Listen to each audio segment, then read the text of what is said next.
arknights.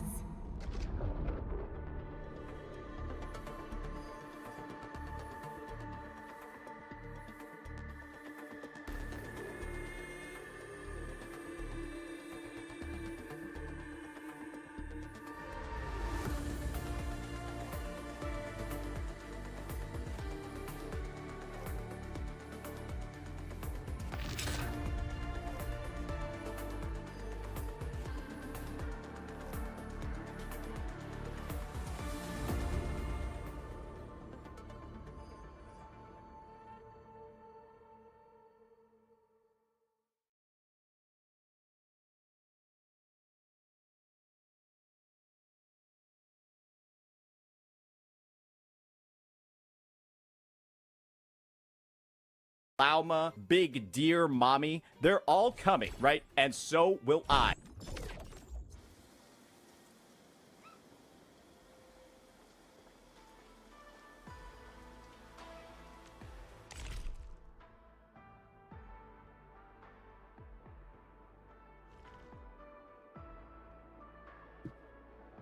Okay, we're ready to go.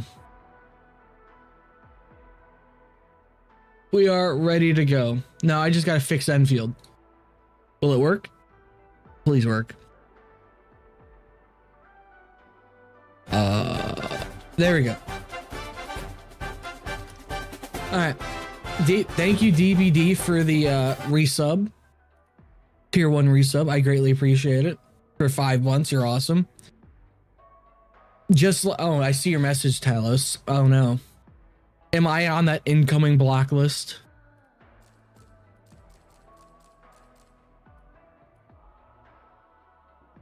Is I Ericata? Hello, hi. Hello, everybody. Thank you for the jewels earlier, Talos. I do appreciate it. Oh shit. Hello, everybody. So the plan is we're gonna grind out a bit of Enfield, then do some reacts, and then grind out a bit of Wuwa.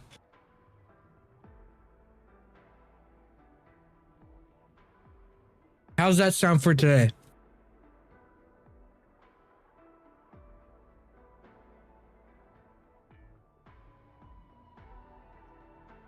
We're gonna no Genshin? Why? I don't know what is with you and Genshin, but no, that's never happening.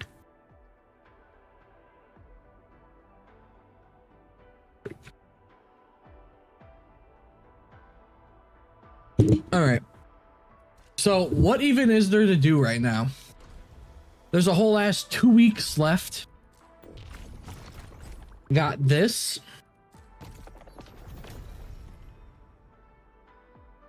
Did it reset or something? It did.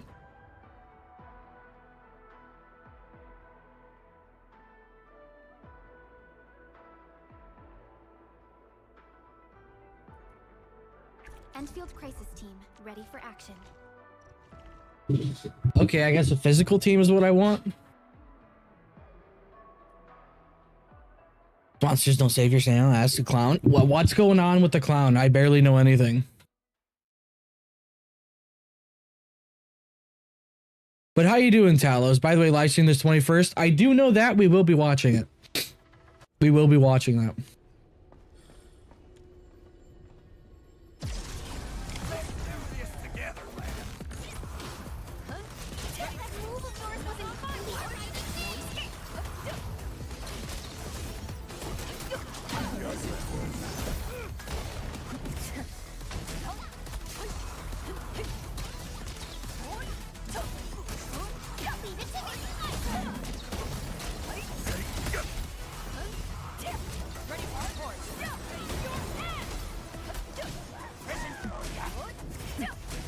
Yeah, I don't really know what's going on with the rebooted realm thing.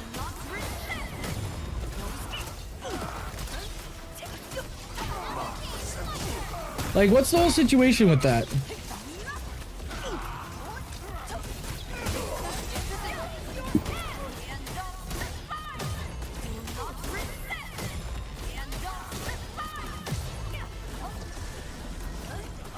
Did I play the two-man team thing? Probably not.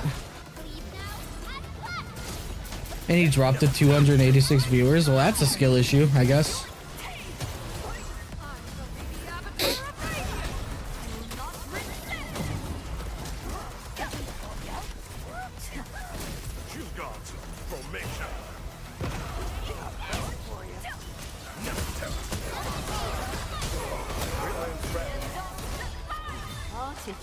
I shouldn't have done that.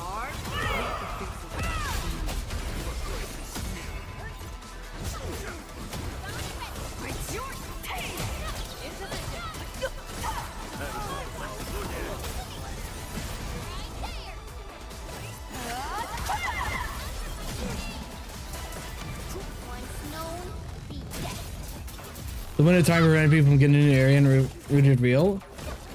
Yeah, I know about the timer thing, but was it really that bad where they required a 30-minute extension or a 29-minute extension?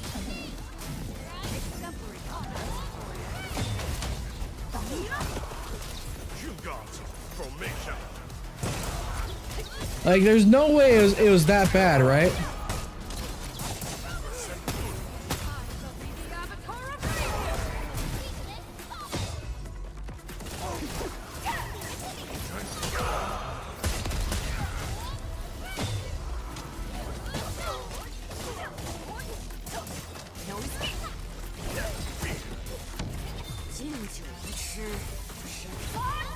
Like, I feel like they could have done different timers, you know?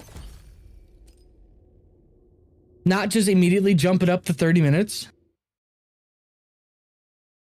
No, they could have made it a 10-minute or 5-minute. Yeah, that's what I'm saying. They didn't have to jump up to an extra 29 minutes.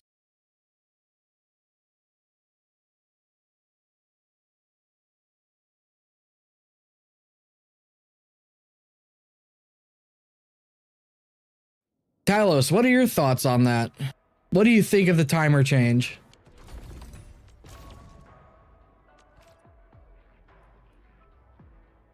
Leading this up yourself? Not bad. Obviously, here you go. Now fuck off from Hypergriff. They weren't interested in dealing with the community. I suppose.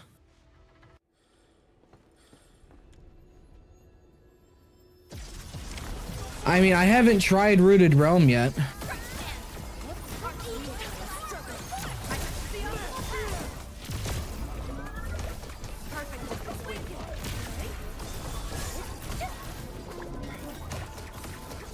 They made the timer non-existent at this point.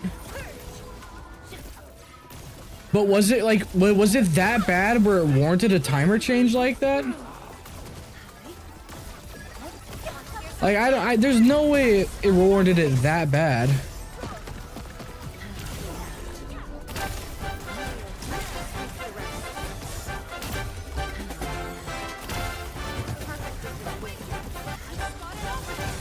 Except one membership. Thank you, DPD. Whoever got it, make sure you say thank you to DPD for the gifted membership. I greatly appreciate it, DPD.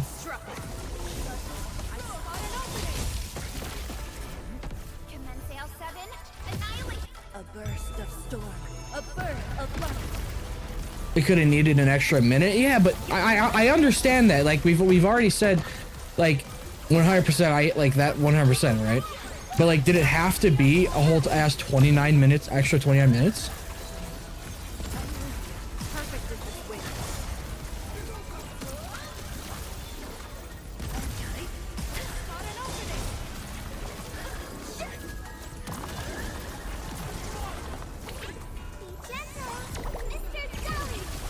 Lurking? Well, lurkers are always welcome.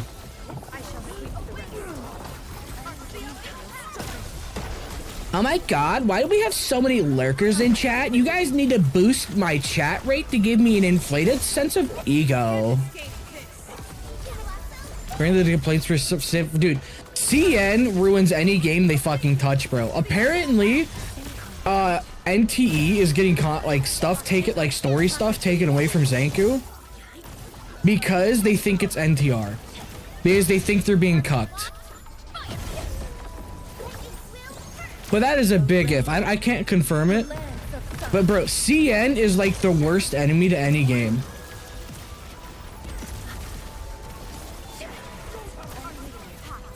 Excuse me? Yeah, there's a bunch of shit going on Twitter right now.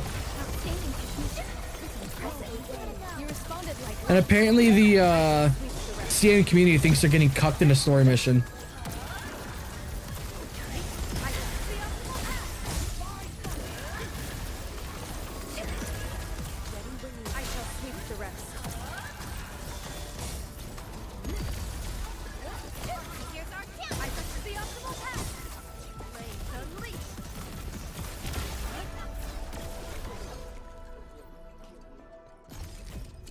being too little. How about the devs just have some backbone? Have they ever considered just has Hyperriff considered just having some backbone and saying no?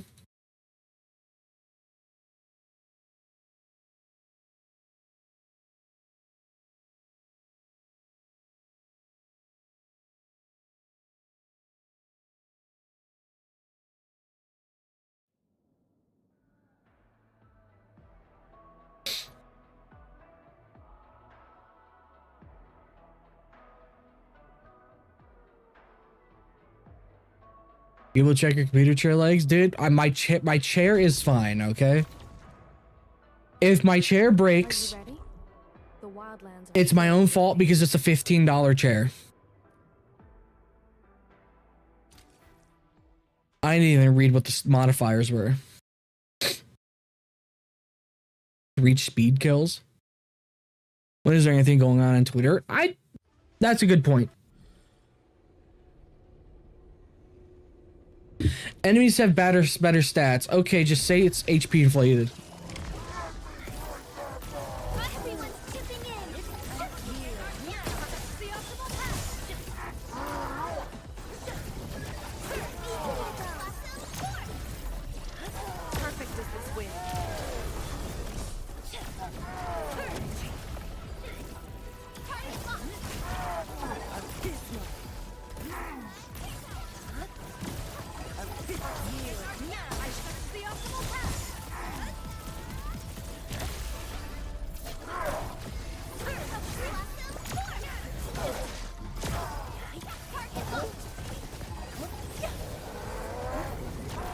Outstanding technique. Impressive.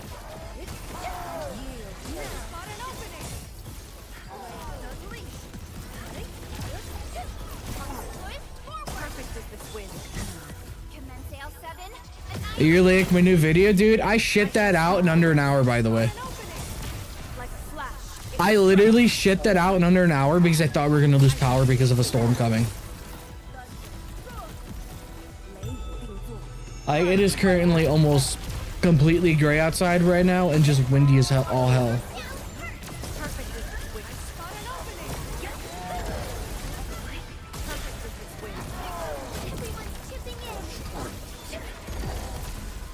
Like, it is currently windier than high hell right now.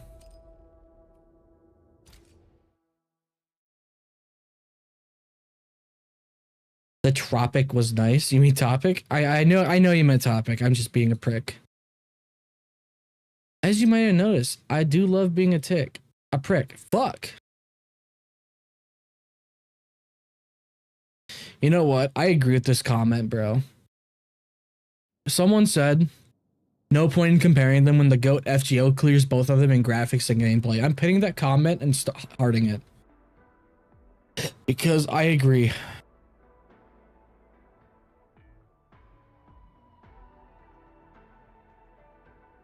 These games can't hold a candle to fight. Oh, that game can't hold a candle. Like, dude, ZZZ and Wuwa, bro, completely screwed when compared to Fate Grand Order.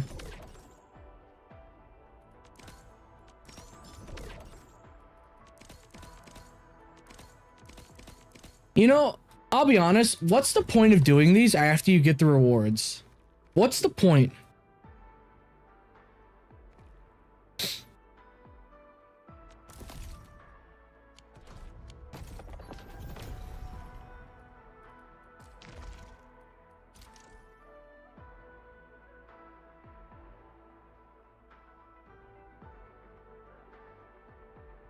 For fun?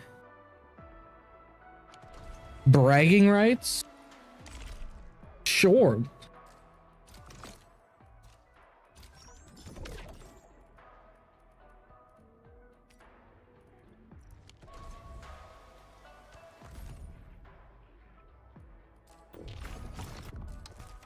Isn't the co-op event or not this co-op event, the 2-player event gone? So this is the event you guys are talking about, huh? That you're not a LARPer and actually do rotations? I really don't see the point in doing it.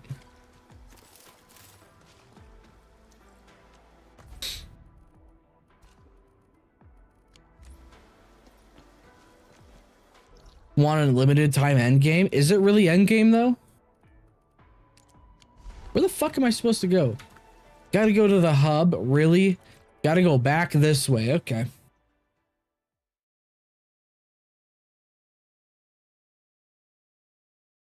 Oh no, I'm a dictator. Whatever will I do? Ban.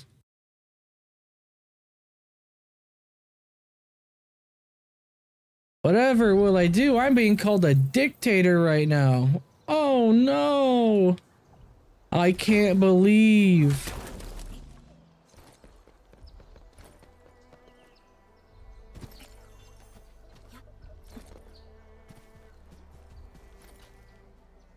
Have you seen the news for the 1.5 preview? No, I have not.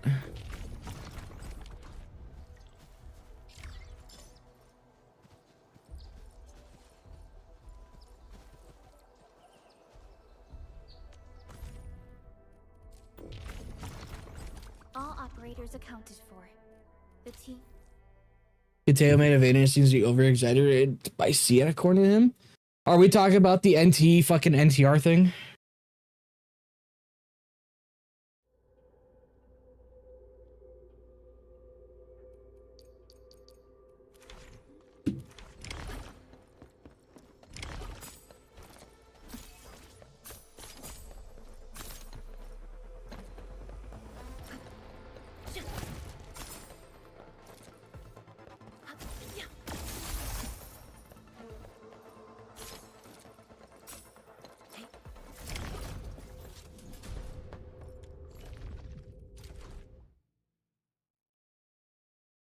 When they say upcoming operators, mean there's more than one.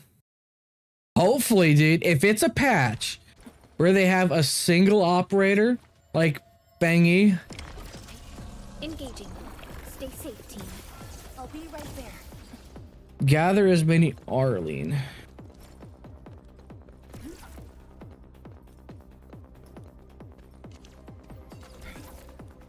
Okay.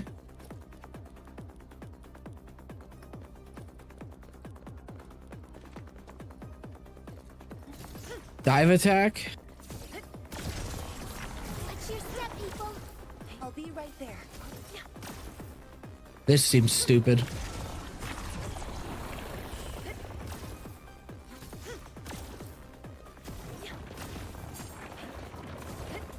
Incredible move.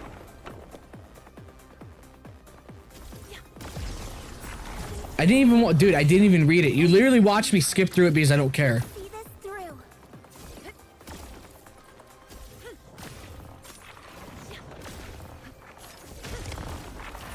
Verify and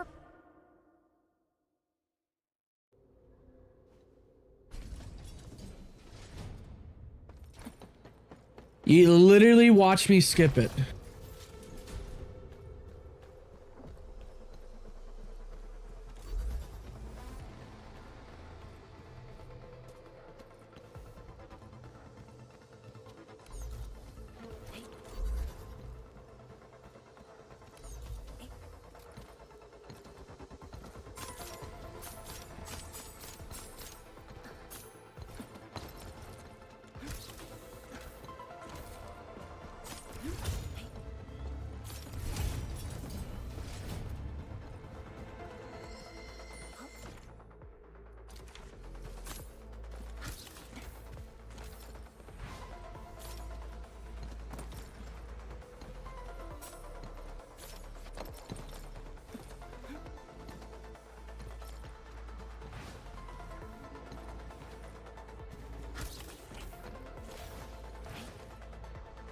Oh, missed it.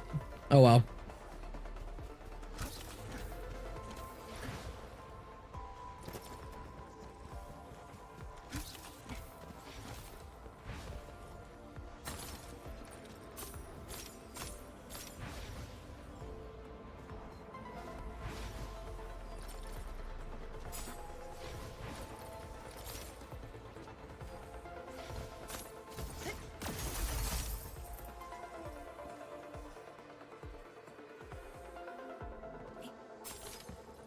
Oh, well.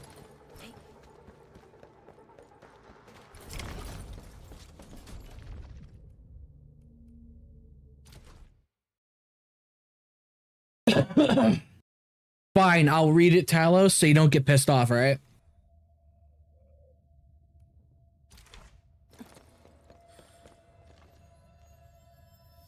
I'm in the flow. I'll fucking read it. Don't stop. Keep moving. Spot an opening.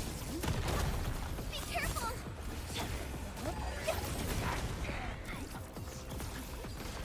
Incoming. Unknown hazard.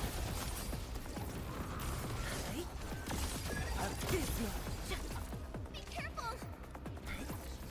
Terminate. Target locked. Don't stop. Keep moving. The optimal path.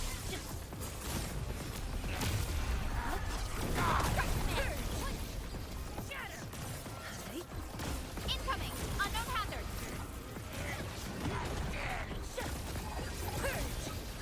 Target locked. Don't stop. Keep moving.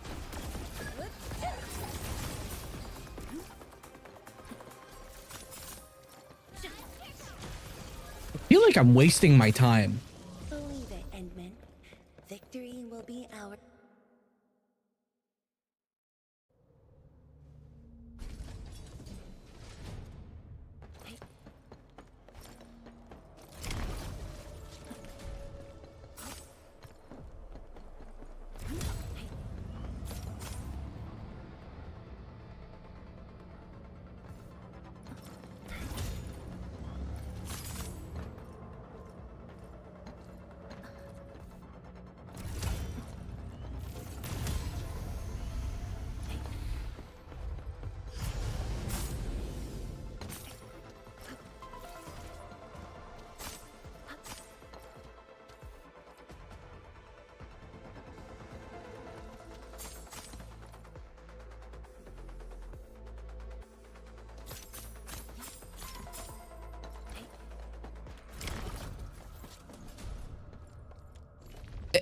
It's not like I'm pulling anybody classified. Like, what?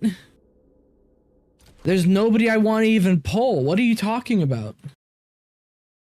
And dude, what am I gonna do with 3 pulls, bro? I saw the amount of pulls it gives. That's 3 pulls. Watch your step, people. I'll be right there. Right, man.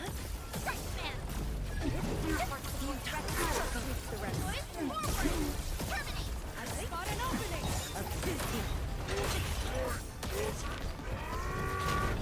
Right. Incoming.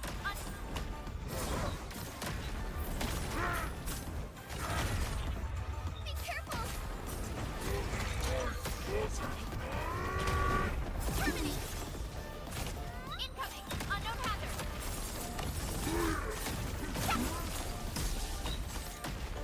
Be careful.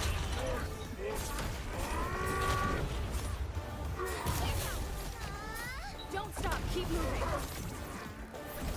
Commence AL7. Annihilation.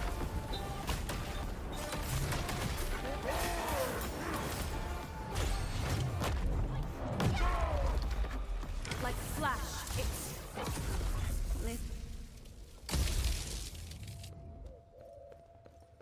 Hi, Papyrus. And bro, oh no, I'm not gonna be able to pull fucking characters that I don't give a flying fuck about. Oh no, whatever will I do? Time to write a Reddit post about why I have no poll, or that they give no polls.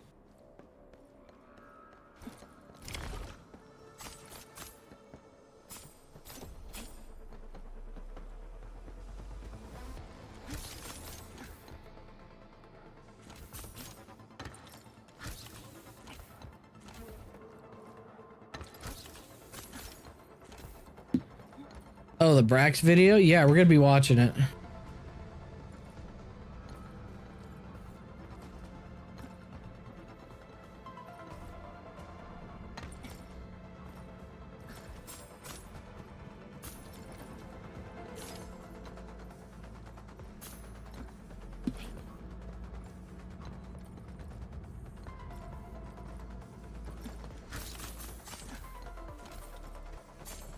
Brax destroyed Endfield? Yeah, he did apparently.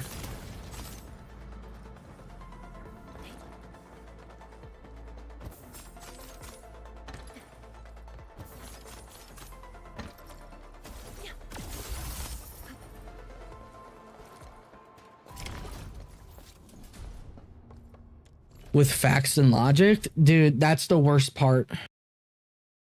Facts and logic, how dare that happen?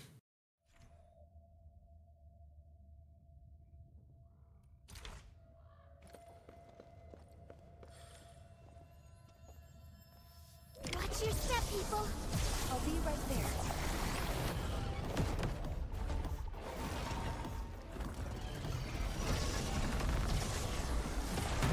Everyone's chipping in. Just being part of the team.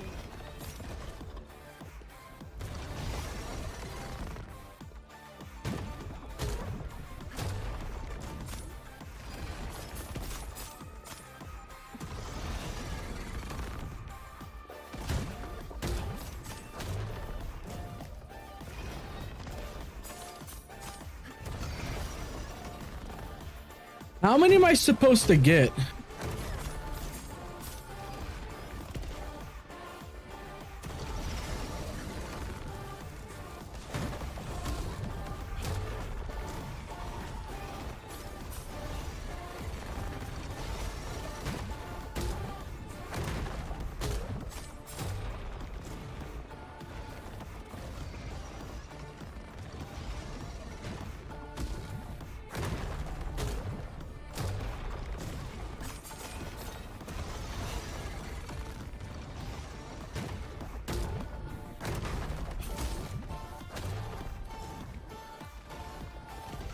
I have to sit here for 30 minutes and do this?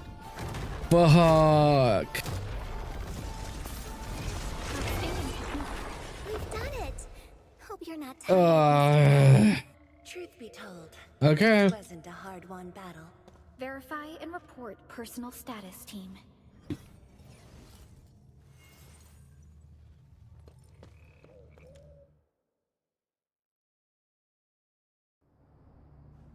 This is definitely not the type of event I would want to do.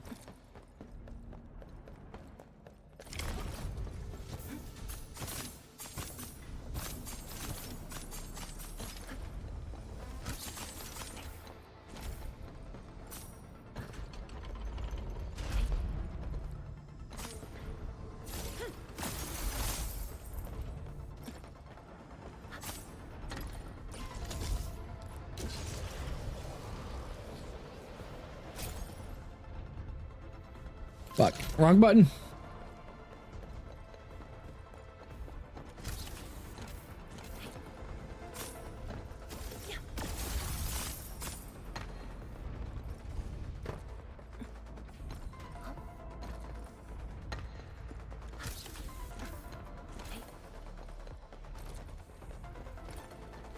Wait, so are you telling me people weren't able to get to each stage within a minute?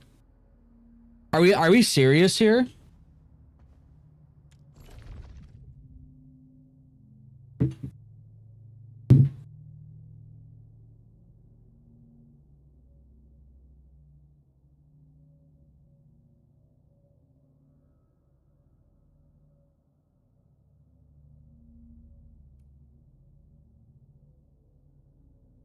Where'd my water bottle go? There it is. Wait, no, like, wait, how though?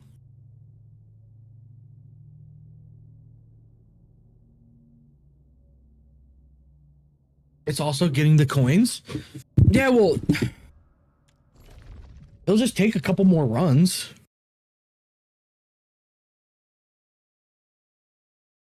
It kicks you out of the run after the 1 minute timer. That makes sense. Watch your step, people. I'll be right there. No, I dude, I think it should have stayed the 1 minute timer.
This seems perfectly doable, like with a 1-minute timer.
Every attack by it causes it. You don't know how bad the 1-minute timer is? Dude. The only time from what it seems like, the only time the 1-minute timer would be bad is when you're trying to collect every single coin.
Yeah, I don't really see what the point is of this, like, because it'd be cool if you had to kill them.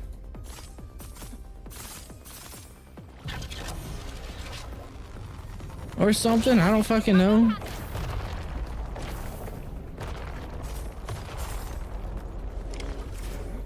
Believe it, Endman. Victory will be ours next time as well. Violence is You can kill it? Yeah, but what's the point? That's it? Okay.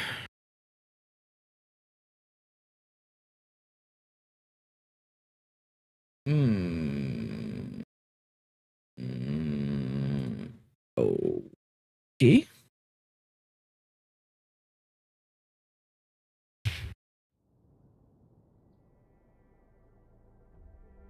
Kingdom Hearts teaser trailer.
Oh, there's an actual teaser for Kingdom Hearts 4. Okay.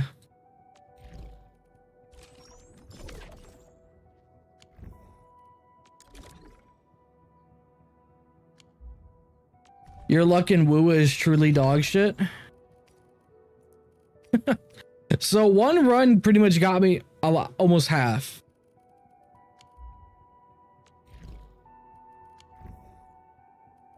All right, I want to see. All right, I want to see, just because you guys keep saying how impossible it is, all right?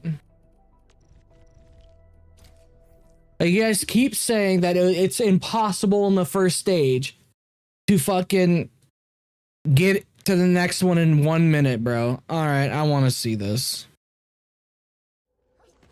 Hey, time for boss to step in.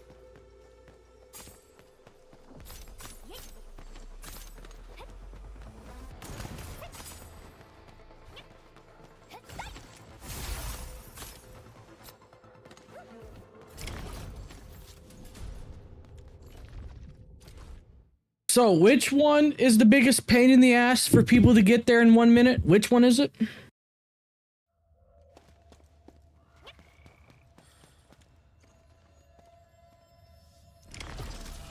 Watch your step, people. And I was hoping you'd say that. You're amazing, team.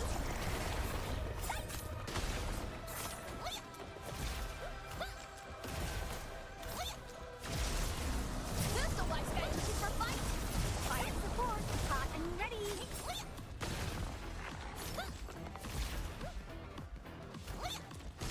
Who's that? That's my turn.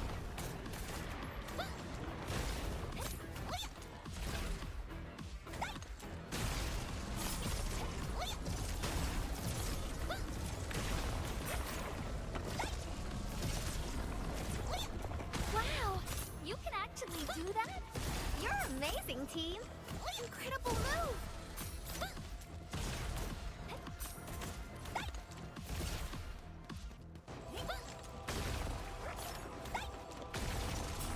All equipment charged and ready. And I was hoping you'd say So is it this one people are struggling on?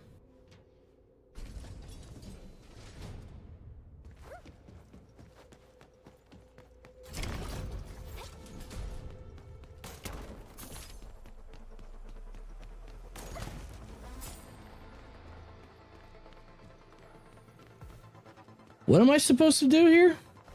Oh, it's right there.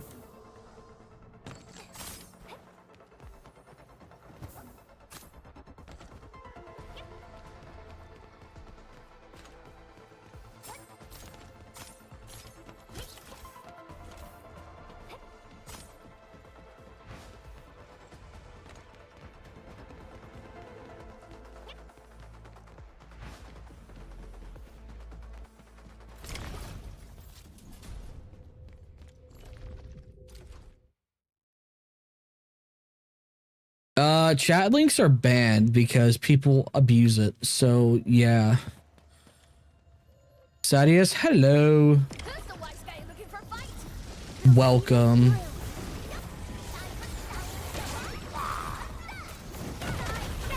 careful.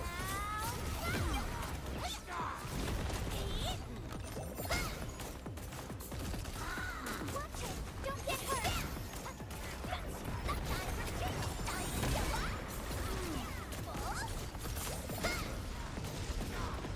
Yeah, I used to allow links in chat, but people like to abuse it, so yeah, that got taken away. Feel the chill. Watch it. Don't get hurt.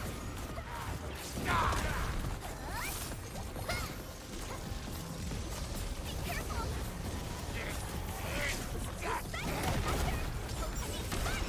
Evade. I'll cover you.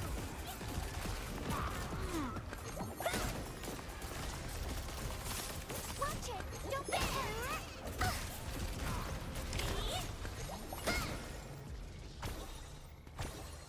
Abuse it how? They just did. I don't even remember how. I had to turn it off. Because it's been over a year since I turned it off.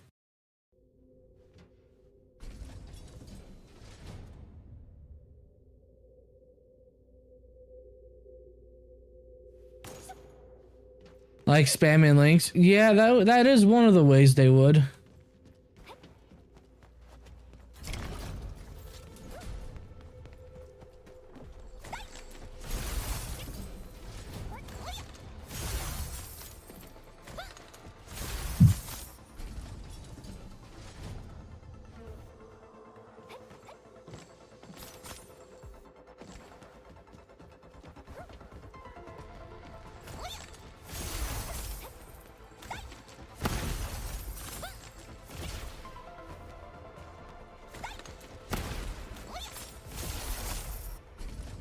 Any advice for a new Enfield player? What team to work towards? Do you were you given your your standard selectors? Do you still have those, or are they still given out? Because if you want to focus on a team,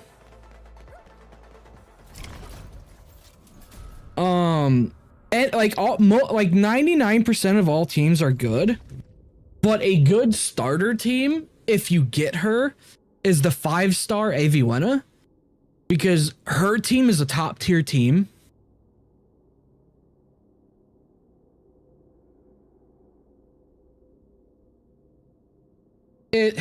Enfield is a lot more forgiving right now with team building, so you don't really have to worry that much about it.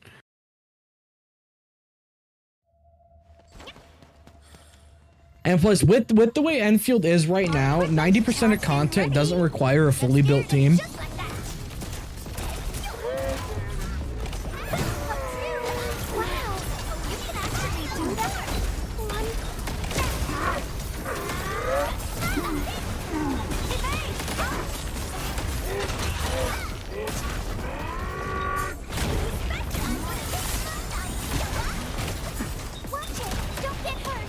The rabbit girl? Yeah, the rabbit girl. That rabbit girl.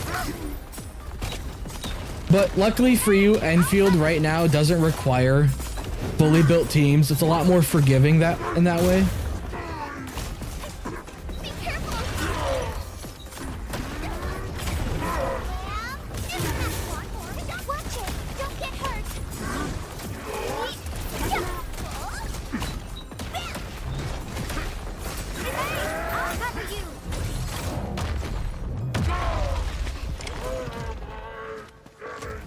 What's good today?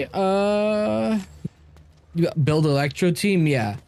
Like the best option right now for you if you're just starting is to go for a 5-star main DPS and build around that, so you can get a team up and going for events.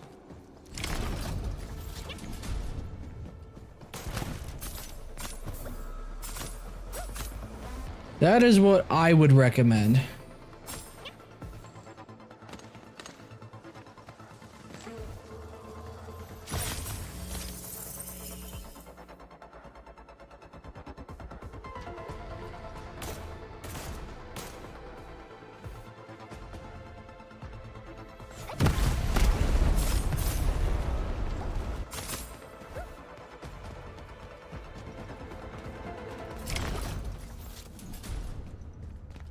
I feel like I missed out on Elite Girl. Oh, if a new player joined during the Elite Girl banner, I feel like they would have quit the game. Just being honest. That patch was dry as fuck. Like really, really, really dry.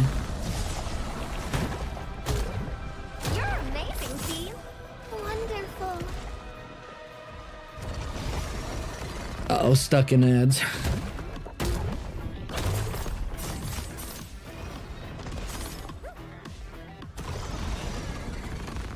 Uh-oh. God, Twitch is so gay for that.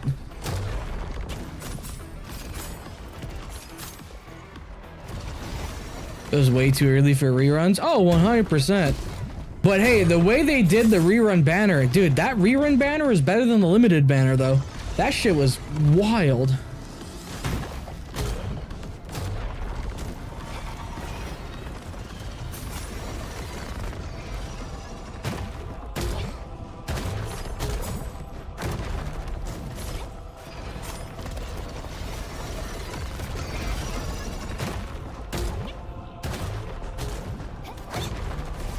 Oh, plunge does work. Fuck. What the fuck? Wow, you can actually do that? Beautiful teamwork.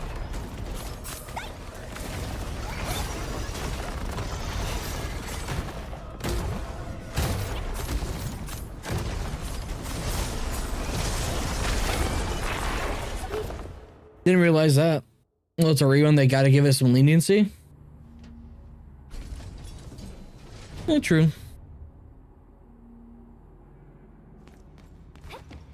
It's for you when you're not using tanks or tying squared. Yeah.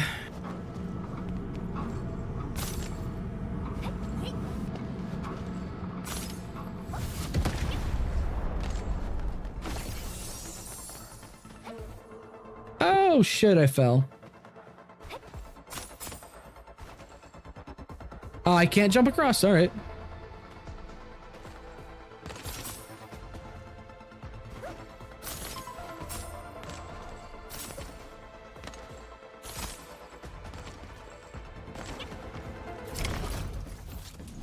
How are people not completing this within the 1 minute timer? Am I missing like a crucial piece of context of this? Like, how are they not completing this? All equipment charged and ready. And I was hoping you'd say that.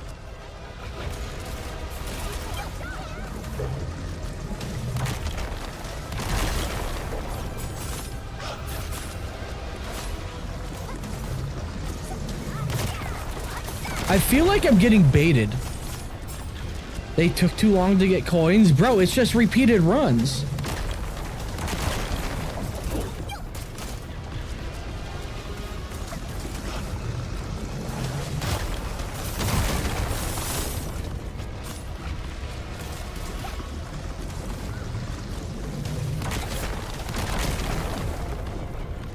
Yo, stop attacking the fucking dog. God damn it.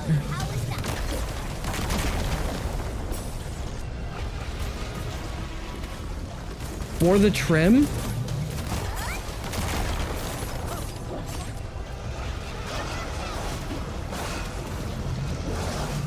Everyone's chipping in. You're too kind.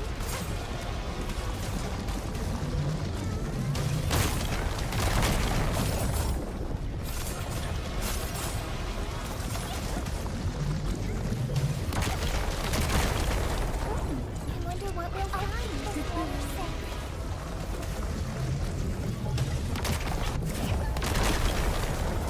You fucking kidding me? Victory is ours. The AI in gacha games is retarded.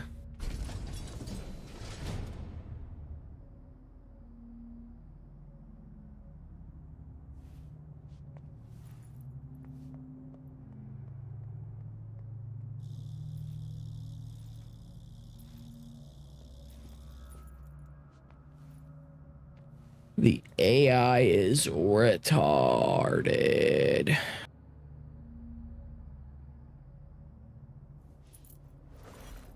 Truly, it is.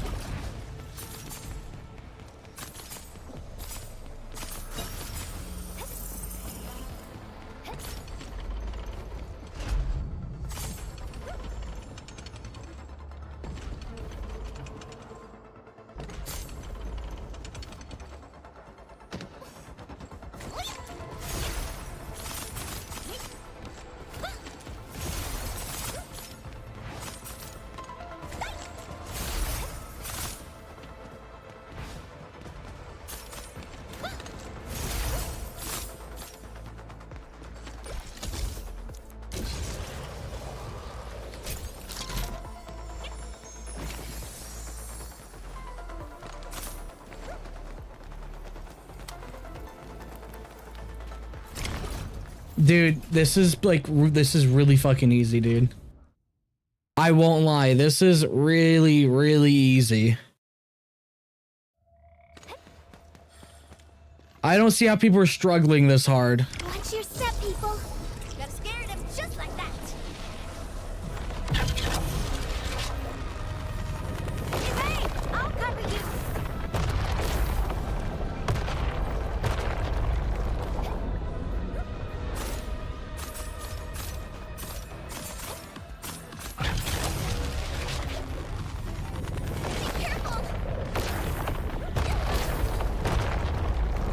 You know, I've always said gacha players usually suck ass at regular video games. And that's probably like actually more true than I thought it was. Hey, I'll cover you.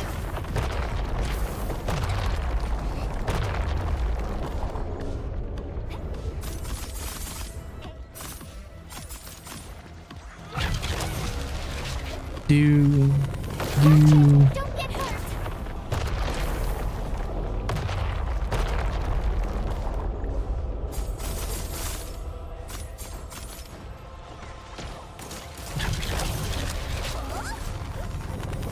Hey, I'll cover you.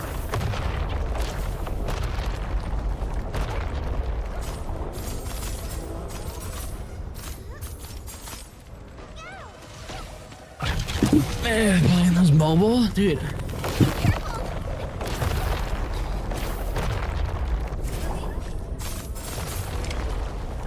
Another 600, bro. If I'm able to beat the 1 minute timer and still get 600, that's just Now that was a pathetic. satisfying fight.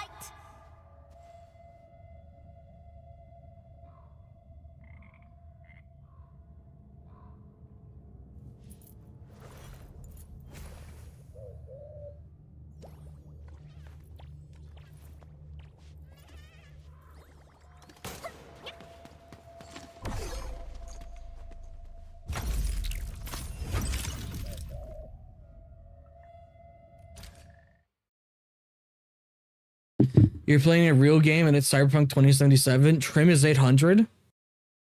That's crazy. Anyways.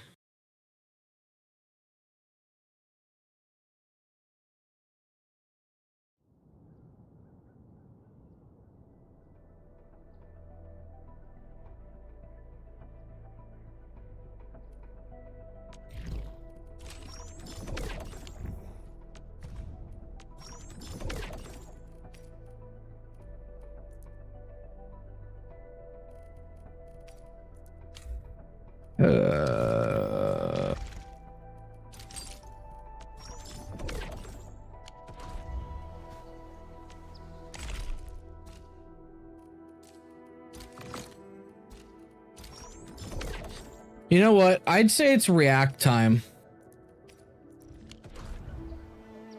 I say it's react time. We got a bunch of shit done for Endfield. I don't want to, you know, like, dude, I'm going to run, like, I still have a bunch of stuff to explore, though. Yeah, we got to finish maxing out these maps. Thank God I'm stocking up on the tools for it. Ha ha ha ha ha ha ha. Yeah, it's time to take a look at the reaction I wanted to take a look at.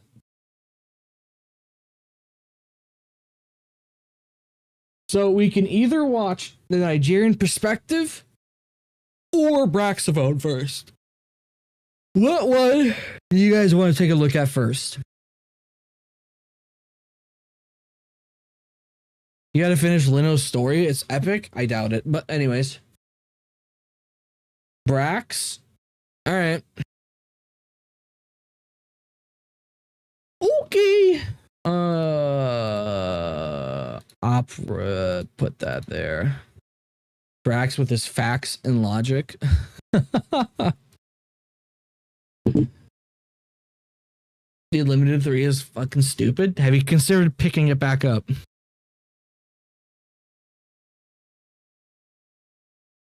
So our brain doesn't bleed. I know nothing about this video, but is it a good video? Is he correct? Is a seasonal anime story? Oh, great.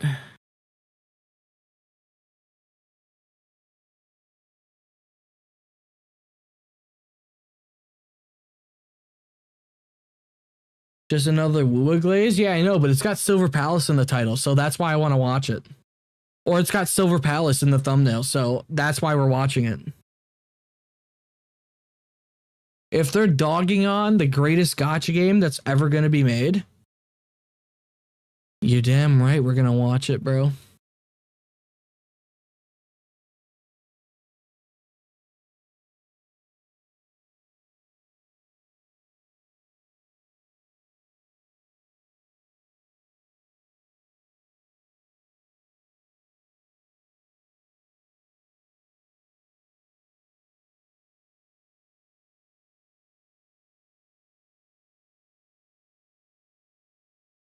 Um.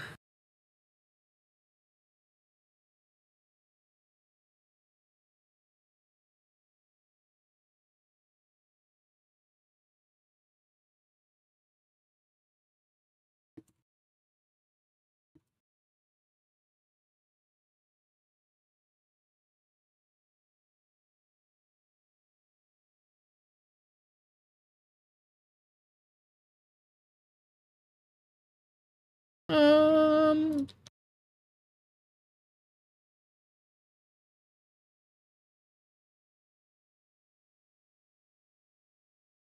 All right. Brax for the facts.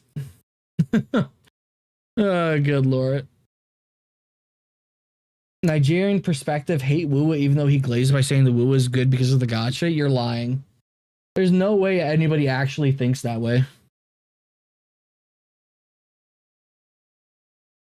But anyways, let's see what Brax has to say about Arknights Enfield. The video is called Arknights Enfield, or Enfield respects your time, and now it's in trouble. In trouble in what way? Could it be the dev's own actions? You know, or not having critical stuff at launch? Who fucking knows? But let's find out. I have the tab muted. God damn it. Dude, I forget I do that when I open the tab. You think of? Maybe you think of The Witcher 3 or a game like Dark Souls 3 or maybe even Cyberpunk 2077. Maybe your favorite game of all time was Skyrim or Minecraft or maybe even an FPS game like Overwatch. Hey, All right, I've already got my first problem. Where's Kingdom Hearts at? Greatest game of all time. There is no competition, bro. Kingdom Hearts 1 and 2. Greatest games of all time. You know, where are those could at? be worse. At least it's not League. I certainly don't think of gacha games in the upper echelon. I agree of with that. gaming Fuck history. League. Genshin Impact definitely made a mark and converted a bunch of free-to-play gamers into daily Primogem wage slaves who are certain that visual novel storytelling is the best way to enjoy a game. Of course, Genshin Impact isn't the only game guilty of this. Pretty much every gacha game out there, from Wuthering Waves to Epic 7, has dailies that they want you to do. I don't think any Here's the thing. Did gacha games popularize dailies, or was it just regular free-to-plays that popularized dailies? Because I remember Overwatch having them, a bunch of games, like a bunch of free-to-play games having dailies. Hell, Halo Infinite had dailies. Like, okay, what genre? No, MMOs popularized them? Okay. So that's who we need to blame. expected the daily grind to change with new gachas coming out, but there were certainly hopes of something different. Maybe a gacha game that you could play long term that would be more respectful of your time, but still have plenty of non-limited fun content to participate in. When Arknights Endfield was announced, I love that he showed Grand Blue Fantasy. An amazing game. You should play it. It appeared to be one of the most promising gacha games of all time. It's got what Was I it? consider to be the best looking character models in the genre, an existing Yes. IP to build off of for story and world building, and a combat You know what still lives in my head? Like, I still sometimes think about? I don't remember who said it. Like, I seriously don't remember who said it. But, whoever said that, yeah, great pause, right? Whoever said that nobody would be playing Enfield if it wasn't for having Arknights in its name, I still believe that's true. I still believe that's fully true. system that's I think this game would have got so much more hate if Arknights wasn't in the title. completely different from pre-existing mobile action RPG slot. Despite these accolades, at the moment, Enfield appears to be a punching bag for the general gacha community. Any new gacha game that does not give the system of Hoyo's gacha game with improvements is immediately shit on, bro. Silver Palace is getting shit on. Hell, dude, Azure Promilia is probably gonna get shit on when it releases. Like, dude, seriously, if your gacha system is not exactly like a Hoyoverse or Wuwa game, yeah, you're fucked. You're gonna get shit on so much. Like, just so much. It's ridiculous. It really is. Like, oh, you don't have 50-50, 80-pitty guaranteed weapon banner or 50-50 on weapon banner. Like, that means your gacha system is garbage and kill yourself. community, being a game touted as having the worst gacha system in history by some community members. And while that's objectively untrue, FGO exists, the gacha does feel terrible from a subjective standpoint. And of course, he's correct again. You know what's funny? How hated is Supa? Does the Endfield community hate Supa? Because anybody remember his tweet where Endfield objectively feels the worst out of every game because feeling is the most like important thing for gacha players? Dude, Supa is correct again, bro. I mean, it's been a couple months since he put out that tweet, but who remembers that tweet from Supa? Yes, I hate Supa. That's unfortunate for you. He's right again. He is right again.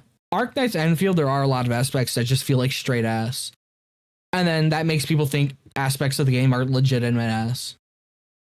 Supa's right again. When comparing gacha data, Enfield's gacha system is actually slightly better than the new industry standard in terms of the odds of getting a rate-up character. The new industry standard being the Hoyoverse gacha system that every new 3D gacha bases their initial system off of, and hopefully expands upon. But with that said, the amount of pulls you can actually get in the game matters, and if Enfield has less pulls available than the competition, this is why before the game released, whenever people would bring up, oh, the gacha system is going to be really bad. It's like, yeah, it could be really bad if they go the route of not giving out enough pulls to sustain the player base or sustain the free-to-plays.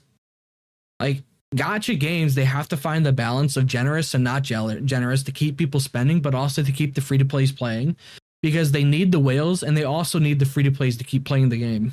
the system instantly becomes worse. But realistically, what matters more is the fact that Enfield's gacha feels bad. Since the guaranteed pity is at back to 120 that. and you can lose 50-50s multiple times on the way there, they've created a system that feels genuinely terrible to players who are used to having a failsafe after losing their 50-50, which again, having that failsafe has been an industry standard for over Again, bro. Supa is correct. Again, he's right. Dude, that tweet he made months ago, dude, just keeps aging phenomenal, bro. The system feels bad. And dude, the funny thing is, that's the most important thing for a gacha game. It's whether or not that it is bad or is good. So Seem Barrett, yeah, but no, we're not talking about the rewards being spread out. We're talking about what he said when he said it feels bad, so people think it's bad. That's what we're talking about. That is what we were talking about. for 5 years now. Pulling on other 3D gachas versus Enfields after saving up pulls is like if you just ran a mile and are looking for a nice glass of water. You're offered 2 glasses of water. One of them is normal, regular old water, and the other one has been infused with charcoal powder. Despite the charcoal water having antioxidants and technically being better for you than the regular water, it's going to feel awful to drink, and you're probably going to choose the regular water. It's simple. Yep. The 120 yes. We're not trying to start an argument about the fucking gacha system being bad or good, bro. It's cozy, it's not over convoluted, it's easy and refreshing. It feels nice to drink regular water because it's simple and it's what you're used to. That and it's what we need to live, but we're kind of ignoring that with this analogy. We're drinking too much water. Drinking the charcoal water means that on the way down, you have to deal with the potential grittiness from the powder. The regular water is still fuck you, Arcado. An off taste and fuck well, you, alright? You get what I mean. Shithead. Nobody wants to drink water that looks like venom anyways. But despite the perceived problems with Enfield's gacha system and the fact that it does genuinely just feel bad to lose multiple Like, dude, remember, people can lose 50-50s multiple times in a row with this gacha system, and yet it feels bad because you're not getting the character. But in reality, you're getting a shit ton of Arsenal tickets and dupes for characters that are very good. Because it is fundamentally a good thing that you're getting multiple 6 stars, but it feels terrible because you're not getting the limited character you're trying to pull for.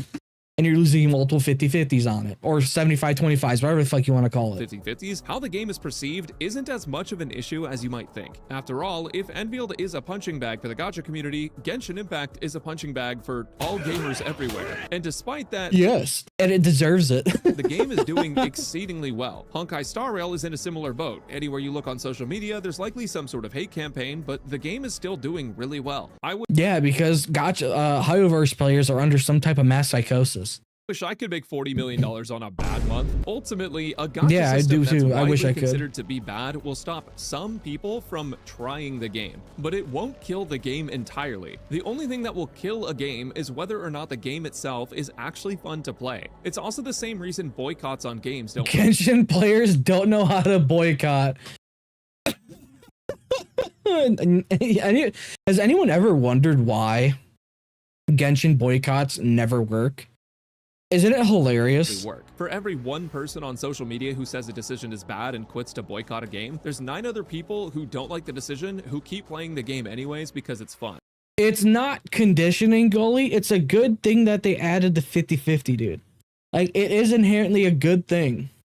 And then there's also like 100 people who don't even know that there's a boycott happening or that people are even upset to begin with. So then that begs the question, what is happening with Endfield? Well, to understand Enfield's faults, we first have to understand what Endfield succeeds in. So first off, the character design. Nothing. It succeeds in nothing. It literally succeeds in nothing. It's the worst game ever. There's nothing good about it. It's the worst thing. I can't believe they did this. It's just terrible. The game's bad. Don't play it. Character designs, their HSR has better. Designs are all incredibly well done. Arknights as an IP has some of the best character designs in all Is that a guy? of gacha, and it reflects well in Enfield's designs as well. Many of the characters in it are absolutely beautiful, and players definitely want them. It's me. Yeah, Mifu's better, bro. Dude, Mifu is the best one in the game. Absolutely beautiful, and players definitely. I mean, look at her, bro. Dude, if anybody hates Mifu, they're getting put in a juicer. All right. I want them. It's me. I'm players. I also think I might be in the minority opinion here, but I actually think Enfield's combat is fun. It's definitely hard to optimize because so much of your best damaging rotation is directly related to how many dodges you get and when enemies are defeated. But overall, I think it's a really fresh take on gacha combat, and I like it. In my opinion, at least, I also think that the world design of Endfield is very well done. Mifu is mid. Okay, your fate has been decided, classified. And stands out exceedingly well in a sea of gacha games that are all trying to copy Genshin Impact. Never mind. I don't know, bro. I think Aether Gazer had better combat. The music being phenomenal, but the idea that you can industrialize the world and make farming for characters and upgrades easier if you put in the time is a great idea for a game where you're going to be doing the same thing over and over. Arknightsendfield follows in the footsteps of OG Arknights and makes everything very easy Get in the to automate, juicer, so bitch. that if you put in the time to play the game and set up your automation, you no longer have to. Okay, let's be honest. Isn't it faster? Okay, let's just be honest, all right? Isn't it faster to actually kill the enemies with your characters than let the turrets deal with them? Like, bro, isn't it not like legitimately faster to do it with your actual built characters? Play the game. And this is where I think Endfield falls flat, because unlike other gacha games, Arknightsendfield respects your time too much. How? Okay, so now that we've let that sink in, How does it respect your time too much? That doesn't make any fucking sense. talk about it. When you grind a character in Genshin Impact, you have to go around the open world to collect Ascension materials. It'll take you like 10 minutes to get everything if you're fast. Same deal in Wuthering Waves. Well, in Same thing in this game. You gotta go around and collect the little fucking crystals, bro. Endfield, that's become hyper optimized. Now it only takes you 5 minutes or less to get everything because you have zip lines set up everywhere, and you can also grow the Ascension materials in your ship while you're offline. When you want to gear a character in Genshin, you have to grind out artifact domains. This can take days, weeks, or even months to finish. I remember when a certain Geo set came out, I spent 4 weeks doing max refreshes on resin and spent 100 fragile resin on it, and I didn't even finish one usable set of it. Honkai Star Rail is the Genshin Impact. That's why Genshin Impact is just a bad game, dude. That's like just a peak example of why it's so bad. Seriously. Dude, the game is just bad. What zip lines? You have none set up, skill issue. Wuthering Waves is similar, but it's much easier to get gear since you can technically farm infinitely for the right main stats on your gear, with overworld dropping echoes even in co-op. But it can still take weeks at a time to get a good set. Now take Endfield to gear your character. Nah, I don't think it takes weeks, bro. I disagree with you on that. I don't think it takes weeks. It definitely is a pain in the ass to get like a 4 out of 5 or 3 out of 5. but you can get a character set up and running decently in like a day. It won't have the greatest stats, but you can get a character usable. You need two things, actual gear and weapon essence. And to get gear, all you have to do is set up your factory and log out. Arknights. That's it, you're done playing. The factory will produce the items that you need for gear, and you don't have to worry about rolling for substats or anything. Essences, on the other hand, do require you to use stamina, and they have RNG rolls, but there's items in the game that mitigate that significantly, and overall you end up getting the perfect essence in like 2 to 3 days. Not accounting for the extra stamina the game basically shovels down your throat on a daily basis. Endfield cuts down on gear grinds by months, literally months of saved time logging in. Well, that depends on what gacha game you're talking about. Like, it doesn't take a month to like get a singular character leveled up in fucking Wuwa, bro. It takes at max a week and a half, or actually probably I think 2 weeks, accounting ascension materials for the skills, the boss mats. But it really depends on what game you're trying to compare it to. Like it really does depend. Daily to grind gear. You could argue you need to log in to spend your stock bills, but even then, it doesn't feel like that much of an incentive, especially since you get them so quickly. And setting up your factory for them isn't even hard to do. Ever since the game launched, you could go to Kyostin's channel and find a blueprint that hyper-optimizes your base builds to produce the maximum amount of the best item, and you could do it in seconds. So what does that leave to do in Endfield? Story? Dailies? Endgame? That's basically it. The only reason to log into Endfield is to do the story, complete your dailies, and clear Endgame. And yes, that is similar to every gacha game out there, but here's the main difference. Endfield allows players to optimize the ever-living heck out of their playtime with in-game tools. Yeah, I mean, yeah. I'm personally tired of it. Objection, Brax. A lot of people hate the fact, and what's more likely people to get stop playing. It's not respects your time bullshit. I mean, our Lord and Savior, yeah. The factory is very mixed. Like, it's clearly designed as a filter for people. Farming items and gear for characters in a majority of cases just does not take that much time. It's an infinitesimally small. Have layers upon layers of prerequisites you can't control is that true? Do you actually have to have stuff required for it? Small portion of the game, whereas in other 3D gacha games, farming for characters and their gear is a majority of the time spent in game. And on top of that, Enfield's well, yeah, it's playtime. It lets you play the game.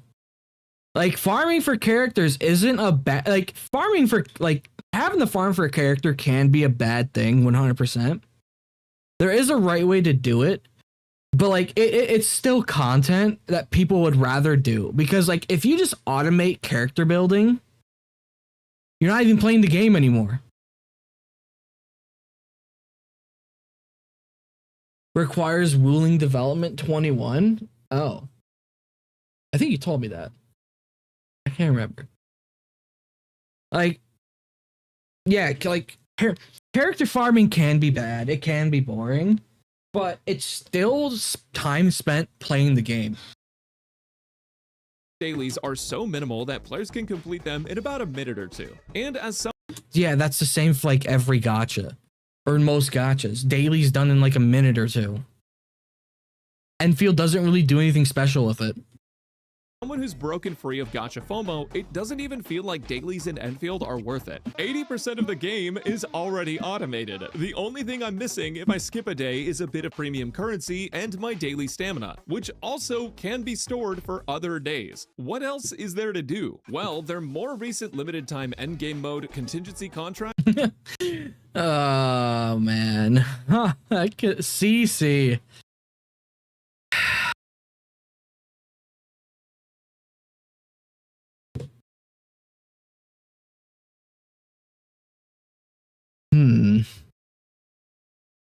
I need to watch what I say very carefully about this game mode.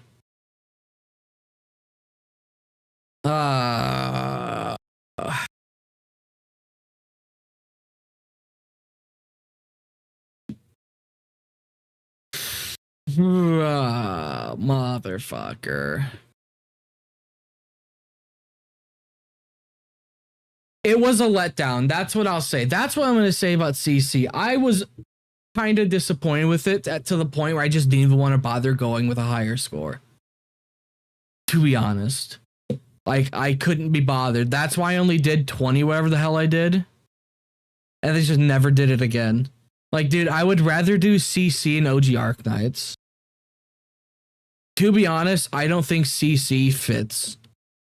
At least at this point in the game. I think it was way too fucking early. Like, way too early. Virtual Crisis' league's better. Like, I think CC for Endfield was just way too early because there's not enough enemy variety. I think they should have waited. I think if they had waited a couple patches, it would have been a lot better. That's my like unfiltered thoughts about CC. Yeah, no, CC and Virtual Crisis is almost the exact same thing. Like, I love Virtual Crisis. But I feel like with CC, if they had just waited a couple of patches, it would have been like 10 times better. I think they rushed it out. What, you don't agree with me? You don't agree with me at all?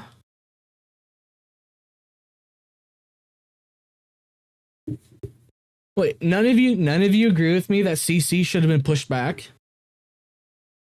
Because I think it should have been. No, I understand your point. I'm not talking about you two.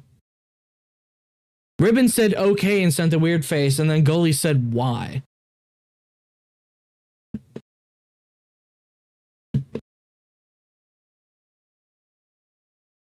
Just HP sponge enemies? You turn the HP up yourself. If you don't like the HP sponge enemies, don't use the HP sponge modifiers. Was a really great endgame mode as far as gacha is concerned, but in terms of boss mechanics, it does ultimately stay a DPS check, dodge the AoE endgame. There's no puzzle mechanics, no instant wipes if you don't perform the required task, and nothing to engage your brain while you do your rotation. This is an endgame everyone has already played, with the exception being that you get to pick your own debuffs to make the fights fit more to your team. It's definitely more free-to-play friendly than other gachas. That is why I say they should have waited. That is why I say they should have waited with CC. They should have waited a couple patches. So they can fill out enemy variety, have different bosses that actually can show up. So CC was good. I didn't think it was good. I think they should have waited. Like, I think they really should have waited with CC. Which means you don't need as many premium units, which is another reason you don't need to log in. Gacha Game's entire formula. Dude, I think they made Endfield with the entire idea of not having you play the actual game. Guys, is that crazy? Like, dude, they're respecting your time so much that they're just telling you not even to play the game. Isn't that crazy? It's getting you to come back and play every day. They use FOMO. It was like 3 months in. Yeah, but how many patches had happened since then?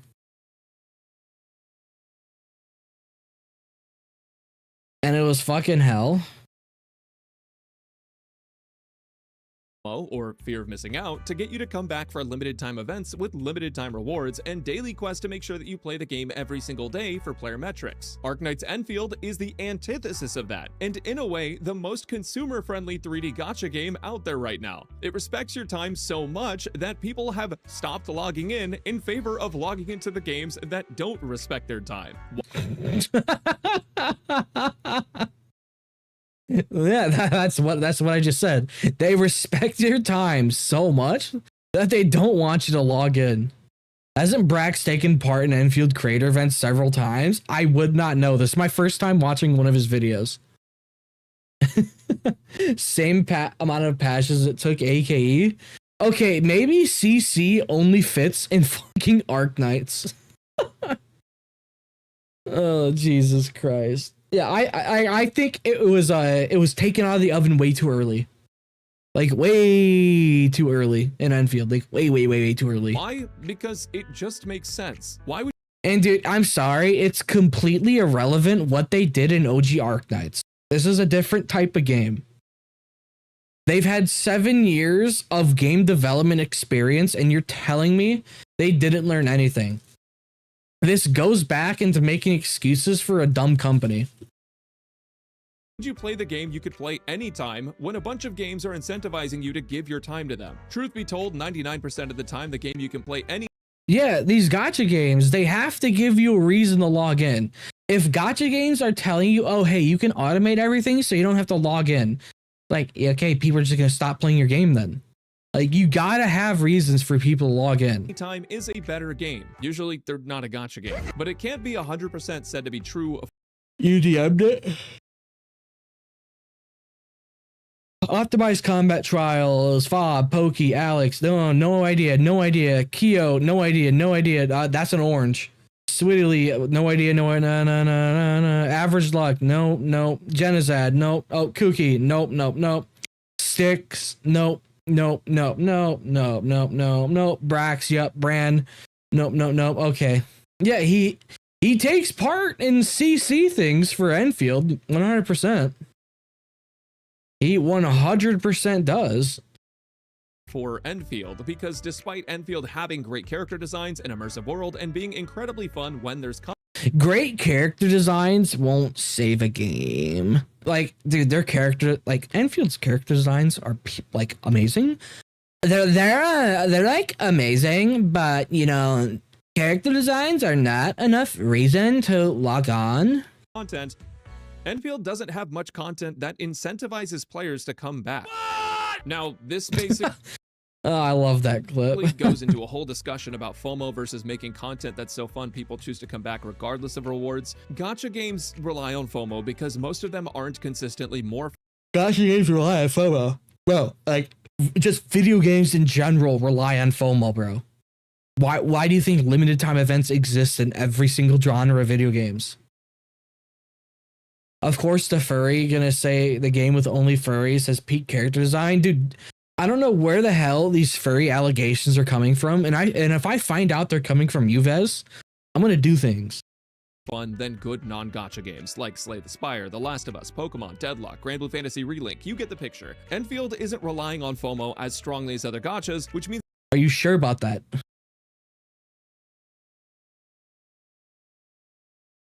I think it uses just the same amount of FOMO. Almost all the events are timed. What? Endfield relies on the same amount of FOMO that other gacha games rely on. That's how gacha games survive. By making you feel like by fear of missing out. That's how gacha games survive. What? They must rely on content being more fun than other games if they want players to come back. And ultimately, that's why I argue that the gacha system isn't the reason that people aren't playing, because what's stopping people from coming back is that they don't have a good reason to. Now, Endfield devs are. Yeah, we've been saying this for a while, that there's no reason to log into the game. I mean, they're starting to give more reasons to log in. Like, I will say that. They're 100% giving more reasons for it. But it's still suffering from that. Are 100% aware of this because they're more billionaires over there at Hypergriff, and they can definitely hire things like analysts. But ultimately, what's going to decide if Endfield is seen as a good game or gacha slop is going to depend on if they're willing to add fun, repetitive content, or if they add more FOMO to compete with other games doing the same. Fun, repetitive content or more FOMO? No, I think Hypergriff will just recycle another cooking event. You guys want another cooking event? No, fuck you. Well, too bad you're getting one. Thing. I personally really like what Endfield is, but I like the idea of what Endfield could be even more. When I look at Star Rail in comparison, HSR has both Divergent Universe and Currency Wars, which are permanent non-endgame modes that are fun to play. Endfield doesn't have anything like that to keep people playing even after they've done their daily. Where is integrated strategies? Where is integrated strategies? Come on, dude. You're willing to shit out CC when it wasn't ready. So when are you gonna shit out integrated strategies when it's not ready? Where is my roguelike mode? Their main daily FOMO tasks. Where is my Lapland? Sure, etch space salvage exists, but I don't really know anyone that's logging into Endfield for that specifically. The story for 1.4 was absolutely amazing as well, but it certainly isn't going to keep anyone repeatedly logging in. The story is basically a one and done until next patch. While their first, second, third, and fourth combat endgame events have all been fun, and I really like the mechanics of Echoes of War, by the way, by the fifth combat event, it gets kinda old. I'd personally love to see something that expands on the game's factory without blueprints being a 3-click option to basically bypass all of the difficulty. Some kind of factory or tower-based PvE. I think combat events are essential. They just have to make them unique. Like, I think they just got to make them unique. Keep etch space in the trash and take out that shit. How about they turn etch space into a procedurally generated map? How about that? You want to breathe some life into etch space? Make all of the maps in it procedurally generated. Or random tile sets. That's what they could do. That would make it a lot better.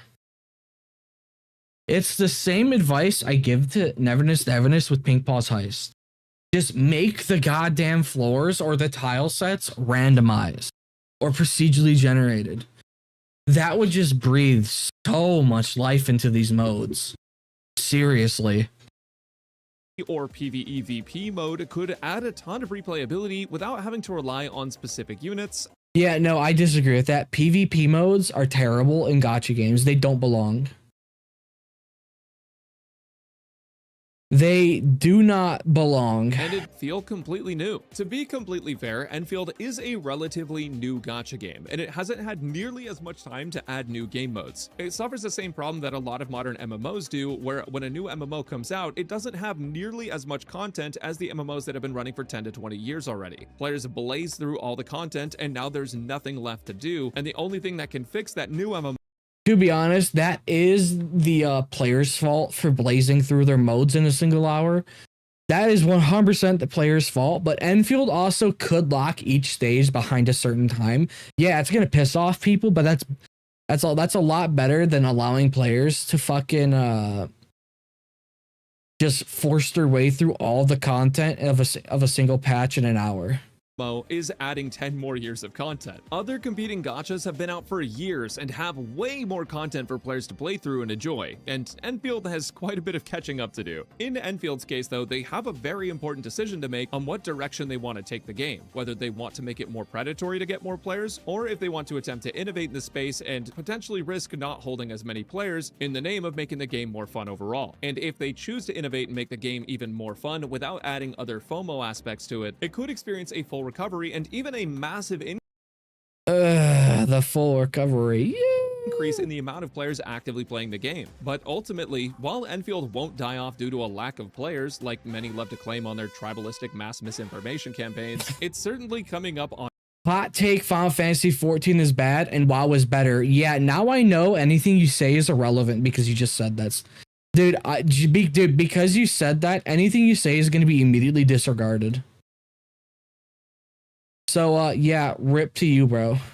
a turning point that could decide the future for the game. Whether they decide to chase what's been proven to work over and over and introduce more FOMO and reasons to log in, or if they hunker down and commit to adding fun and engaging, repetitive content that will keep people coming back for more fun than FOMO. Making their gacha system more free to play to players will certainly entice a particular demographic into trying the game, but it certainly won't fix what's been broken. A particular demographic? And what demographic are you trying to say is going to join the game? What demographic are you trying to say?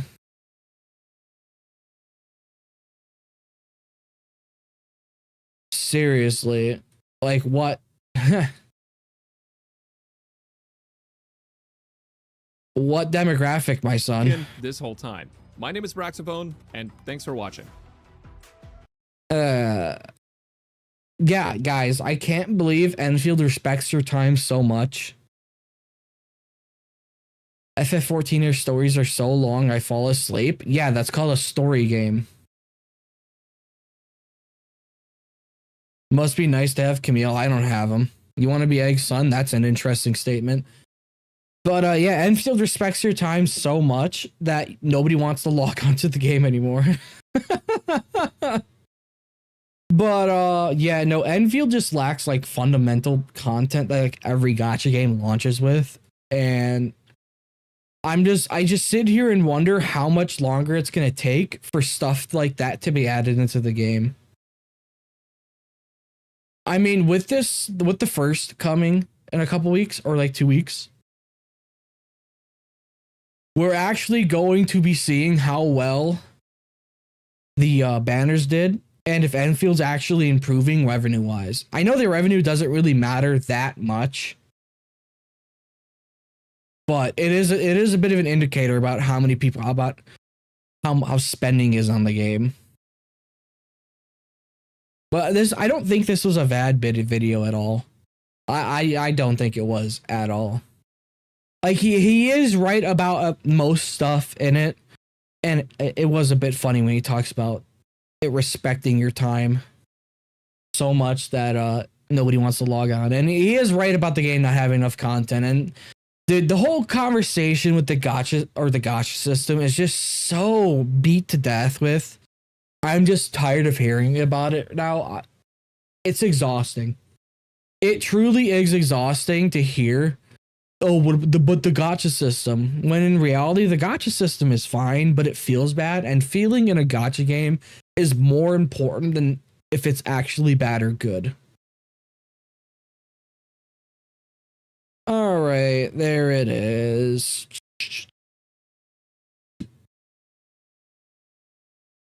I gotta grab a screenshot real quick of a guy's tweet. Where is it? Where did it go? Where did it fucking go? God damn it.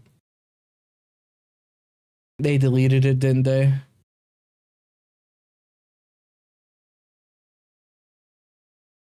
Here it is.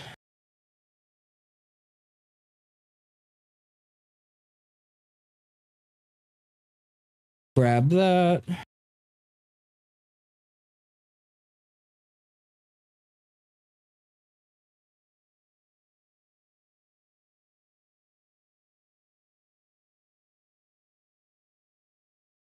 Grab that. Perlica's in Fortnite? Yeah, I know. Classified, why are you getting so offended about the fact that feeling in a gacha game is more important than whether or not it's actually bad or good? Right now, if at 1.5 has no content, consider one whole patch going to play OG Arknights since we have a great Rio and co-op event coming back soon. New players. Dude, I don't know if what everybody's saying about 1.5 is true and it's like a 55-day patch and there's no content in it. People are just going to quit the game. And I don't blame them at all. Like, dude, I literally don't blame them if they quit the game.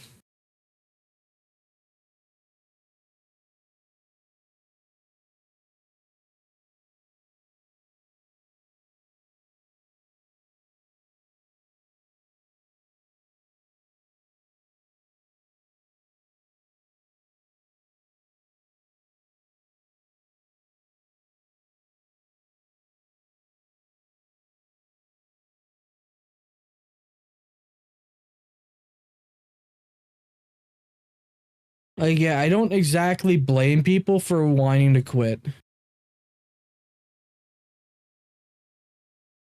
Because let's just be honest, patches that long with that dry of content, yeah, no, it's no wonder why people want to quit. And it's just going to be incredibly disappointing if they do this.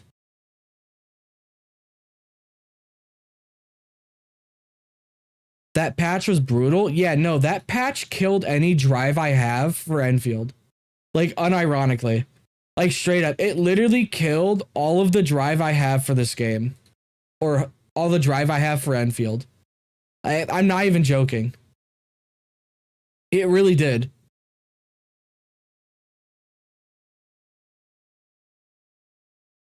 Call me a griff simp. I'm not worried about Enfield. Get it, but Arknights had the same issue and they released banger after banger. Yes. Now, here's something you have to recognize. Is Hypergriff truly that retarded that they did not take any lessons from the development of Arknights when making Arknights Enfield? Like, nobody ever brings that up.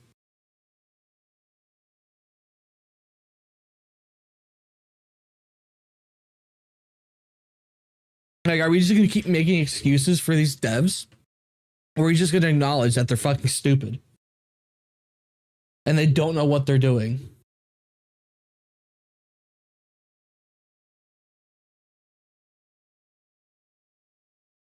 I don't think AKE is doing bad. I think they're probably doing more than fine. They're probably doing fine, but they have lost a lot of players, clearly. Should they learn their lesson after Fang Yi? I doubt it. I seriously doubt it. Like, I'm not expecting them to learn their lesson about anything.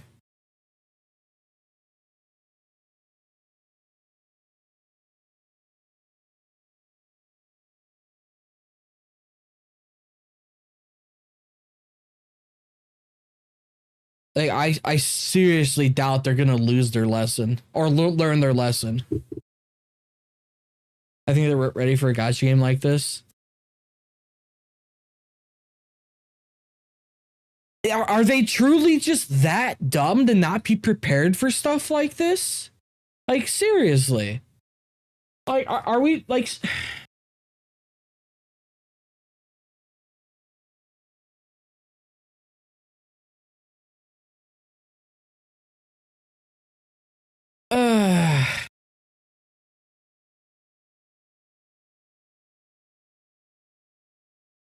Read your last message.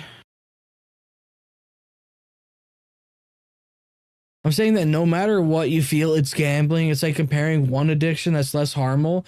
Okay, bro, you're I don't think you're understanding the actual thing that we're talking about. Yeah, Wuwa lost 90%, but gained back massive amounts of players. Like, obviously. But here's the thing. Arknights Endfield did not have the issues that Wuthering Waves had at launch. It's pointless of comparing their launches because it's two completely different things that happened. Like, Arknights Enfield's launch was massively successful. Wuthering Waves wasn't because of how fucked the game was.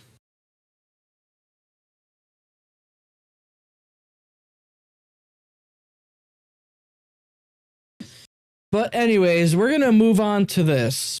I don't know. This is gonna be an interesting video.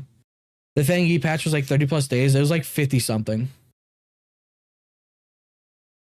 Doubt they're losing sleep over money. They probably are. You never know. They need to be making a fuck ton of money. But regardless, I'm done with this shit. This is pointless. Anyways, this video by the Nigerian Perspective, why every attempt by the new gacha generation to manipulate us has backfired.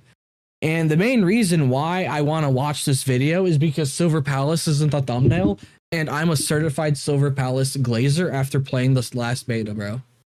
So let's see what the fuck is going on with this chat with this video. Also, I should probably check to make sure it's not muted. All right, good, it's not muted. Has been intense conversations surrounding the discount Glaive Keo, because he sounds exactly like the Glaive Keo for some reason.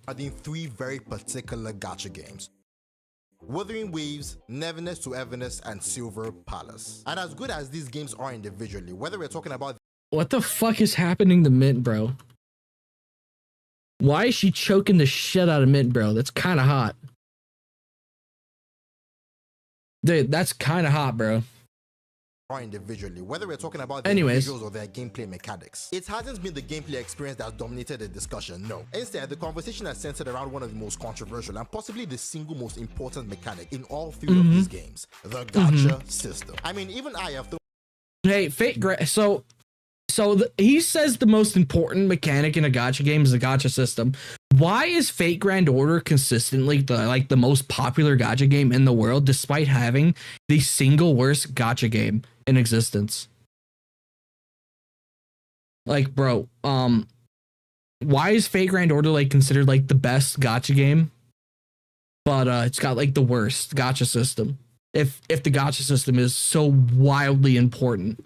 It's the most important aspect of a gacha game, or just fucking games. My hat into the conversation, talking about how the Wuthering Waves and Neverness to Everness gacha systems are some of the best I've personally experienced in the gacha. The Wuthering Waves gacha system is the best. How? It's just the Hoyo model with 20 less pulls to guarantee a character and a guaranteed weapon banner. How? How is that better? How is that better? Okay. But when we shift our focus to Silver Palace, what we've come to realize is that this game is following an Yeah, so as of right now, the Silver Palace gacha system is pretty much like Arknights Endfields, but for the guarantee, it's 100. And I think the pity carries over banner to banner. So in Silver Palace, no matter what, you have to spend 100 pulls to get the character, the limited character. Now you can lose the 50-50 or whatever the fuck it is as many times. Like you could pull 100 times and lose a 50-50 each time. Now that would be phenomenal to watch. That'd be amazing. And the weapon banner I think is 50-50. And I think there's a guarantee after this 50-50 loss. I don't remember exactly. But it's essentially you are guaranteed the character at 100 pulls, and you'll have to spend 160 pulls to get the weapon. Which I'm hoping the weapon isn't going to be as important, but we'll see. an ongoing trend that we've been seeing more and more throughout 2020. And arguably, the character banner is more important than the weapon banner in most gacha games. 26, arguably more than at any other point in the history of the genre. A situation where regardless of how incredible the game itself is, and this is a game that in my previous video I called one of the greatest gameplay experiences I've ever had in a gacha game. But even with that, the bulk of the conversation doesn't seem to revolve. Yeah, oh yeah, I think we watched that video where he proceeded to spoil like everything that happens in the game. Like, bro, I had told people if like I'm trying not like whenever I played the story in the beta, I was like, oh hey, make sure you leave because there's gonna be spoilers. Or when we talk about it, oh hey, there's gonna be spoilers. And then this prick just proceeds to spoil everything. Like this motherfucker. Not the gameplay at all. Rather, what we No spoiler warning or anything. see the conversation leans so much more towards is the Silver Palace gacha system. The exact same thing we saw with Arknightsendfield. A conversation so overwhelming that it's hard to deny it's affected the game's momentum, at least to some extent. So the question we're going to answer in this video is a very simple one. Why is there so much controversy surrounding the gacha systems? Because the gacha space is filled with retards. That's why. There's your answer. Boom, video done. I can click end recording. It's literally that. The gacha space is filled with retards that never graduated middle school. That's what's with it. That's literally what's wrong with the gacha space. It is filled with people like that. That's the truth. Like you want a very simple answer of what's wrong with the gacha space and why people freaked out over Endfield and Silver Palace. It's because these people are stupid.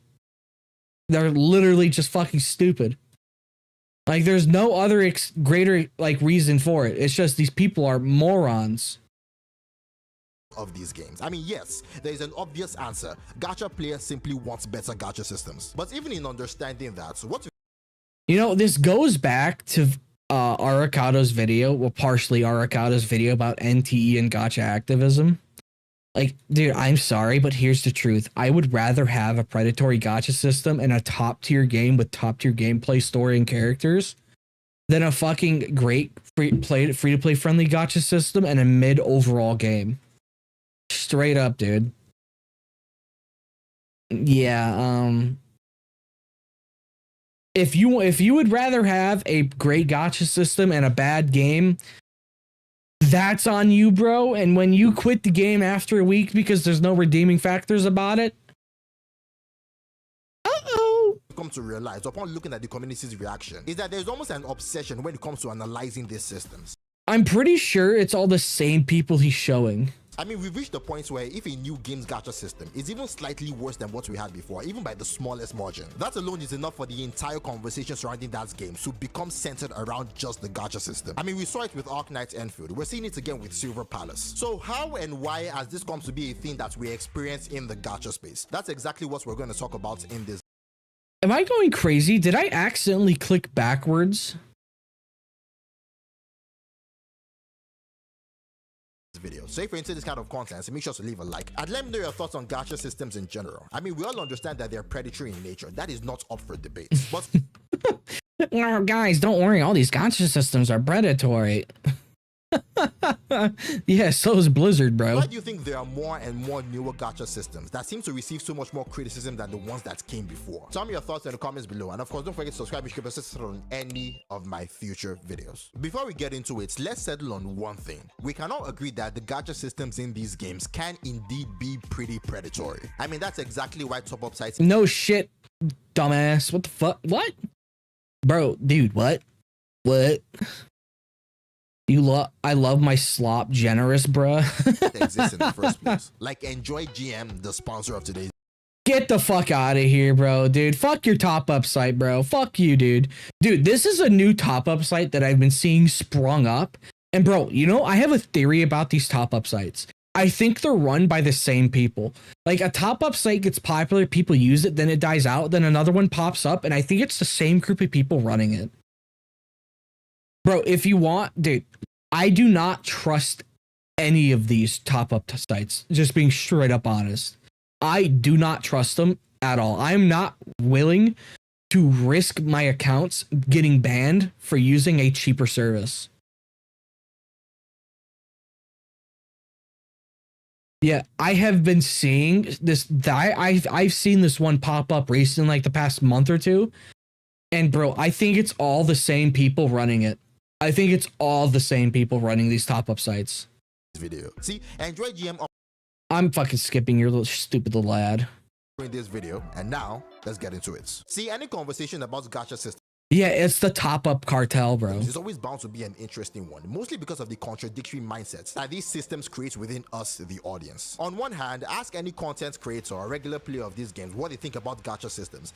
Oh, by the way, if you didn't know... On one hand, ask any content creator or regular player of So since I watched this, she's actually staring at your dick. these games what they think about gacha systems, and the very first word that will probably come to mind is predatory. I mean, that's the label this genre no, not really. has carried for years, and you think that alone would be enough reason for people to avoid games that use these systems altogether, but no. And this is where the contradiction comes in, because on the other hand, what people have also come to understand is that the gacha system has become almost inevitable. And if I were to point to the second... Well, yeah, you're playing gacha games. Are you fucking stupid?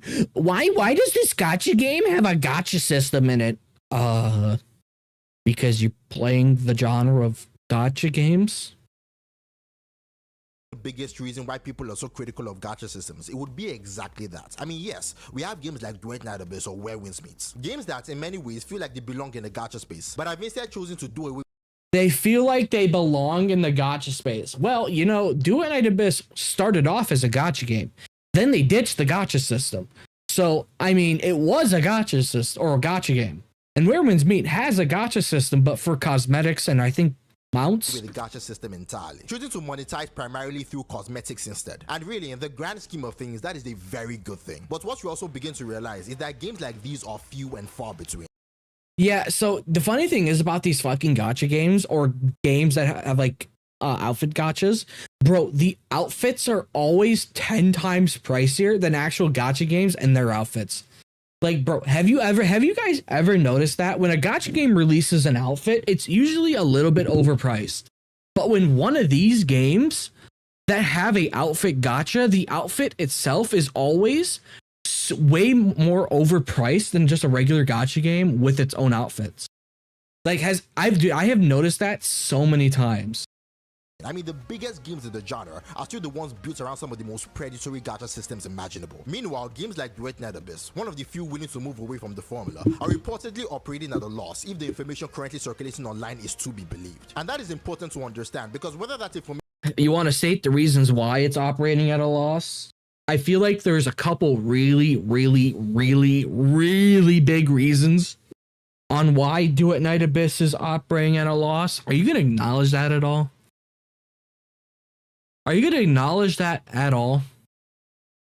You know, a hack that happened, a certain hack that happened, and then it got hacked again. Let's also not mention the gameplay being boring, or not the gameplay, the missions being boring as fuck because they didn't innovate on anything they stole from Warframe. I feel like there's legitimate reasons why Do It Night Abyss was doing bad, and I don't think it's the gacha system or the potential gacha system it could have had. Is true or not is the kind of thing other developers are going to see. It sends a message. Okay, so now that we've established the inevitability of these systems within gacha, What? You haven't established shit, bro. Dude, guys, what the fuck? Dude, what has he established? That gacha systems are predatory? No way. Oh my god. Gacha systems are predatory? Oh my god. I didn't know that. Like, what the fuck has this guy established? Bro, has he taken advice from Glaive Keo and having an AI write a script? Oh yeah, you're correct, NTZ. He established a top-up ad for Enjoy GM. I forgot about that. Like, dude, what the fuck?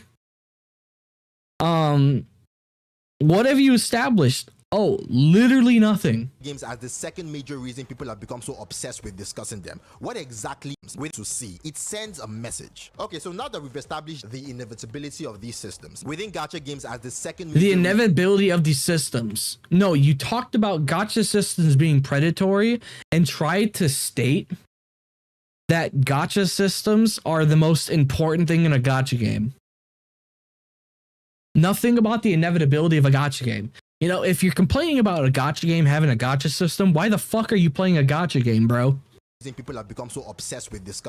Bro, if you want to play an anime game, go try fucking any of the Capcom anime games, bro.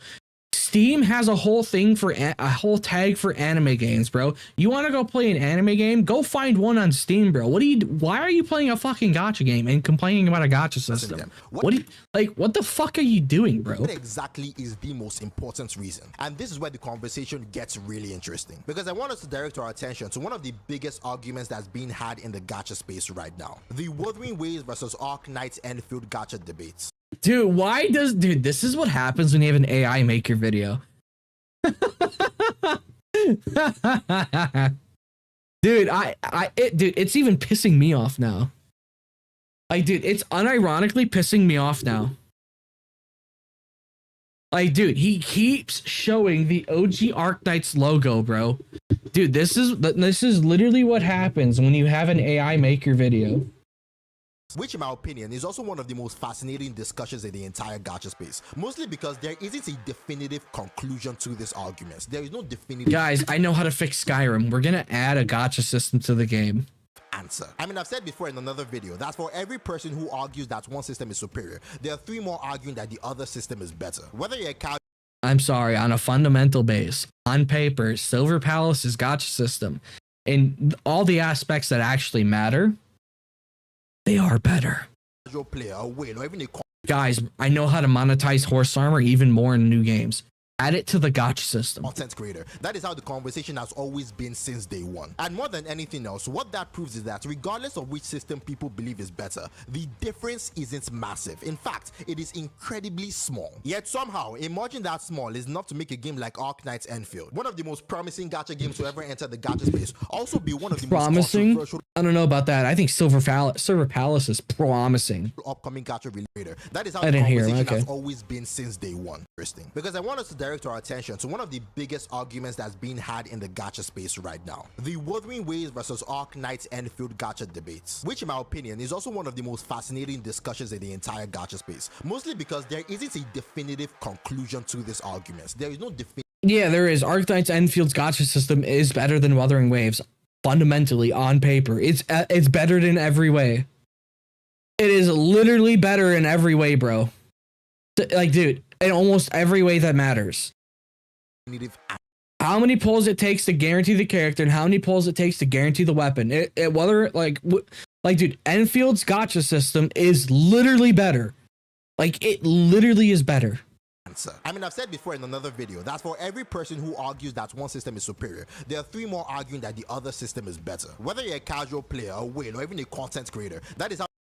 like, dude, the only thing, I mean, not really. Conversation has Actually, never always mind. been since day one. And more than anything else, what that proves is that regardless of which system people believe is better, the difference isn't massive. In fact, it is incredibly small. Yet somehow, emerging that small is enough to make a game like Arknights Endfield, one of the most promising gacha games to ever enter the gacha space, also be one of the most controversial upcoming gacha releases purely because of its gacha system. And to get some insights of this current obsession towards Purely because of its gacha system. Wait, how does that affect Arknights Enfield's promising nature?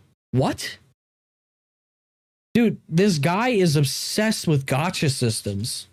gacha systems, we first have to understand why this is the case. And to answer that, I think we have to go all the way back to where this entire conversation really began. Genshin Impact. I mean, as I always say, all roads lead back to Genshin Impact. That is the game that created this entire discussion. Because see, when Genshin Impact first released, one thing the community collectively understood, even people whose first ever gacha game was Genshin, was that as incredible as the game itself was, its gacha system was also one of the most Obsessed? It's what this guy only ever talks about is gacha systems.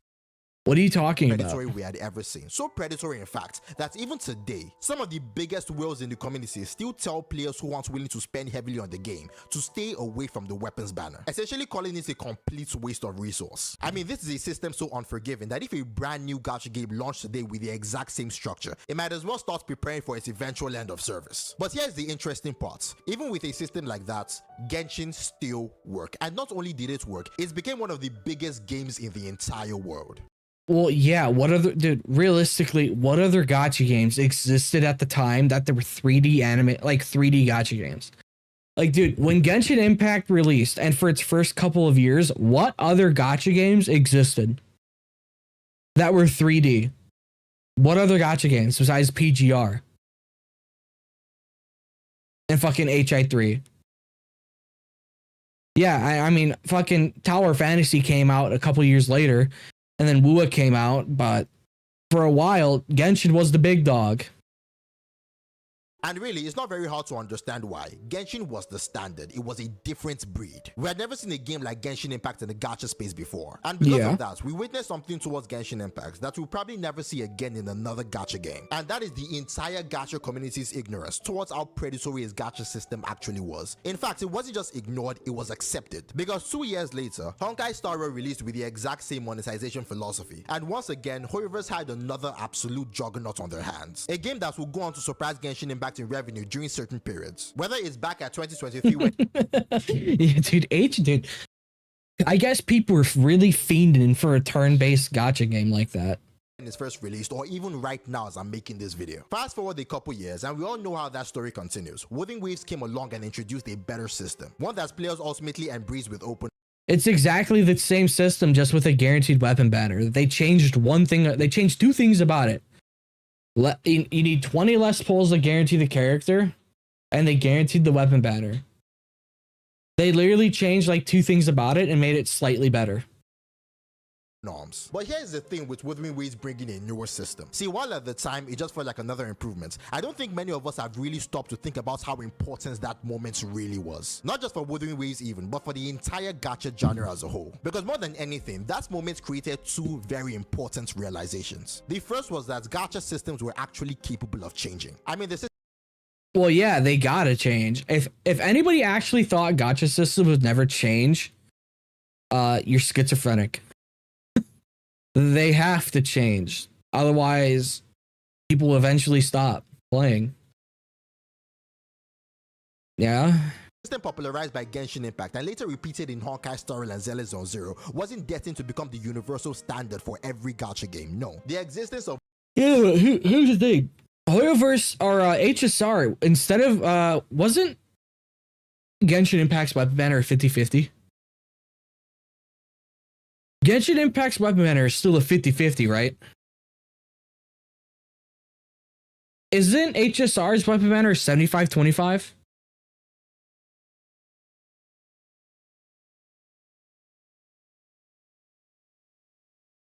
I can't remember. Or is that ZZZ's? Can you flash those 9 games again? I forgot. Yeah. Yes, but it's still 0.8. Yeah, but it's a higher base percentage chance. ZZZ was 75-25? Okay. Wuthering Waves made us realize that it simply became the standard for Hoyo versus games. And the second realization was even more big important. dear mommy, they're all coming, right? And so will I. Thank you for the 10 joules of hiding. The fact that not only could I love those AI generated images. culture around gacha systems change, it could actually improve. I mean, that is what Wuthering Waves brought to the table. An objective improvement to a system that many of us I genuinely believe would never Wuthering change. Waves, despite its terrible launch, brought a bit more than a slightly improved gacha system. It made several really big changes of how exploration is done. It's a completely different type of combat system. Like, these games are more than their gacha system, bro. And to be fair, that belief made complete sense. I mean, after all, that same formula had already turned both Genshin Impact and Honkai Star Rail into some of the biggest games in the entire world. But see, that is not all, because there was one more realization that came from all of this, or rather, one realization that naturally followed from the first two. And that was that we were happy. We were satisfied. For the first time in a very long time, players looked at the gacha system with genuine excitement. We were happy and satisfied. I didn't realize everybody losing 50-50s made them happy.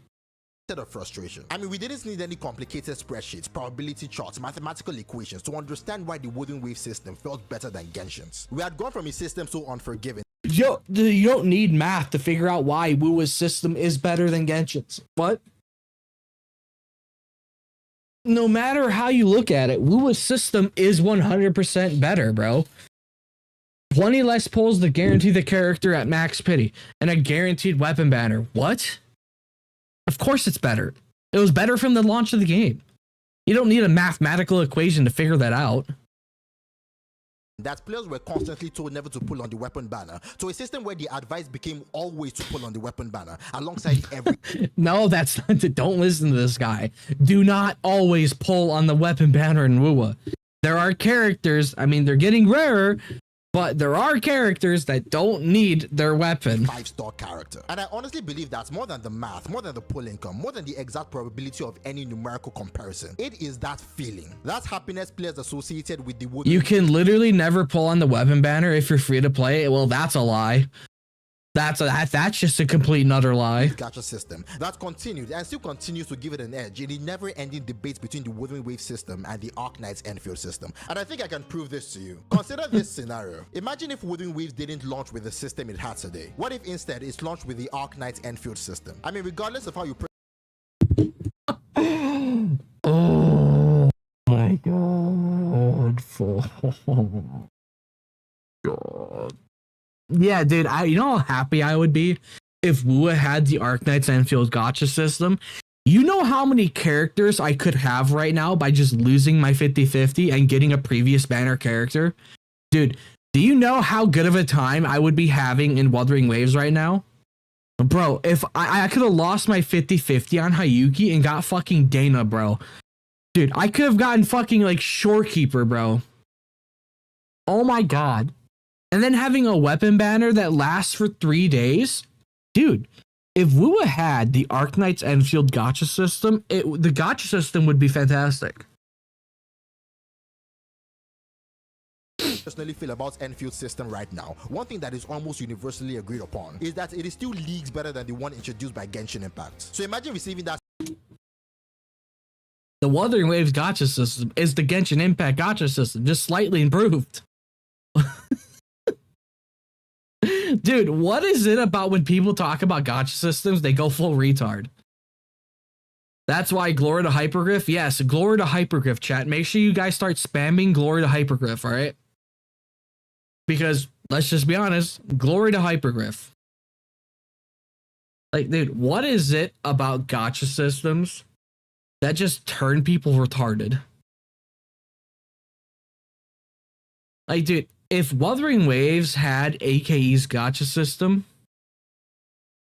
it would be better than the current gacha system. Straight up, it would be. It would be 100%. I know that's just the truth. That's literally just the undeniable truth. Like what? system immediately after years of only knowing the Horrorverse model, how do you think the community would have reacted? And to make the thought experiment even more interesting, what if arknightsendfield then released afterwards with the Wuthering Waves system instead? What do you think the there wouldn't be as much drama. I think the game would do just as fine. Unironically. Like, if arknightsendfield launched without the current gacha system, it had Wuwa's gacha system, it would be completely fine. 100%. It literally would be completely fine. It would be.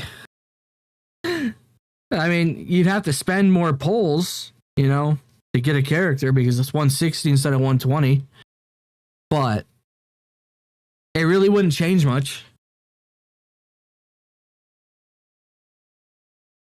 It really wouldn't change much. Conversation would have looked like. Because see, my belief is that even in that situation, the three realizations that we just talked about would have remained the exact same. I mean, just like with the Wuthering Waves system, we still would have understood that gacha systems could change, even if Wuthering Waves had kept the Arknight system instead. We still would have come to the conclusion that Wuthering Waves had pushed the genre forward. And most importantly, we still would have been genuinely satisfied with the direction the genre was taking. Wait, so he's literally saying that the Arknights gacha system is good. That's what he's unironically doing right now. He's unironically saying that this gacha system is good.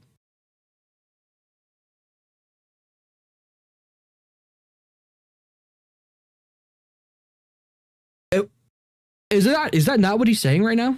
Is he not literally saying that the Arknights gacha system is good? I mean, sure, he's saying if it was added in Wuthering Waves when it came out, but that's still saying the gacha system is good.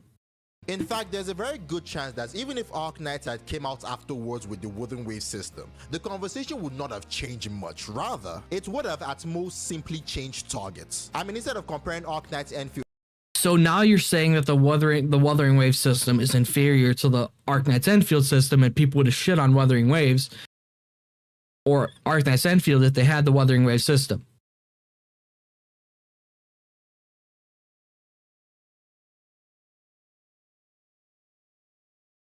Really?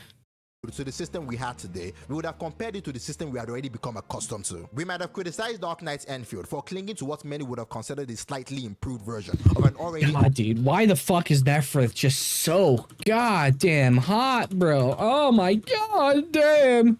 We might have criticized Arknightsendfield for clinging to what many... Bro, look at her, for the love of God.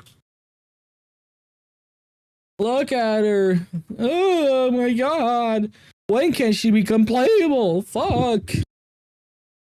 The slightly improved version of an already archaic system, the old Genshin formula. We might have complained about going back to a 160 pull guarantee after becoming so accustomed to Wuthering Waves' 120 pull guarantee. Might have criticized the fact that your pity resets after winning a single 50-50 instead of allowing multiple consecutive 50-50 wins before resetting. I mean, the exact criticism doesn't matter, but the reality... We are watching one-handed. I'm watching no-handed right now. I'm fiercely masturbating with both hands, looking at Nephthys. Sorry, bro. But you guys just gotta know. But what was he saying? Old Genshin formula. We might have complained about going back to a 160 pull guarantee after becoming so accustomed to Wuthering Waves.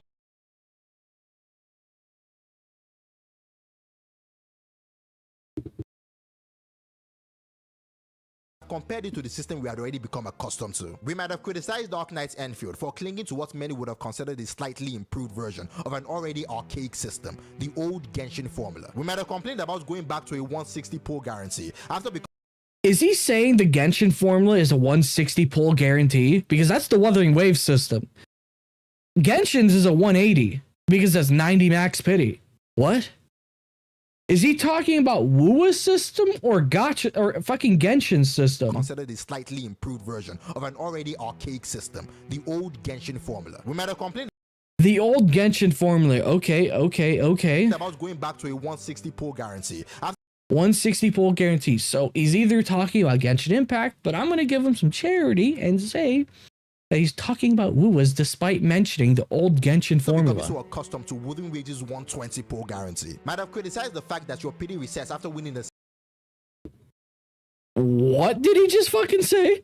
The old Genshin formula. We might have complained about going back to a 160 pull guarantee after becoming so accustomed to Wuthering Wage's 120 pull guarantee.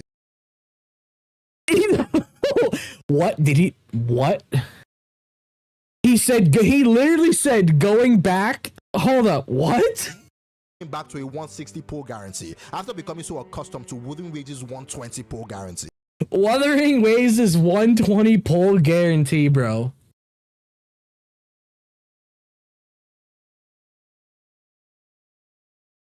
I don't think he knows what he's talking about. I don't think he knows what he's talking about in the slightest right now.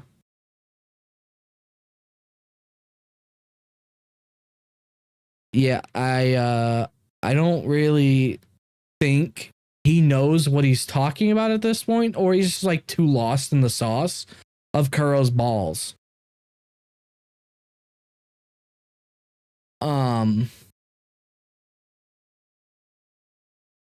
Might have criticized the fact that your PD resets after winning a single 50-50 instead of a I gotta listen to this again. Of an already archaic system. I gotta listen to this again. The old Genshin formula. We might have the old Genshin formula, okay. Complained about going back to a 160 pull guarantee after becoming. Okay, so he mentions Genshin, then going back to the 160 pull guarantee. Yeah, that's Wuwa, but okay. I'm so accustomed to Wuthering Wage's 120 pull guarantee. So accustomed to Wuthering Waves is 120 pull guarantee. That's Arknights Endfield. Wuthering Waves has the 160. Genshin Impact has the 180.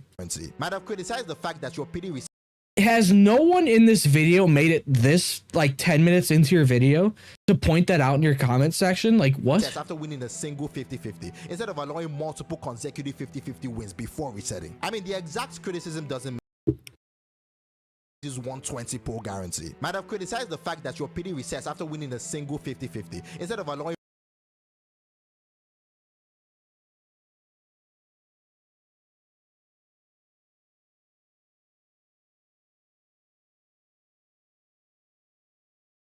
what?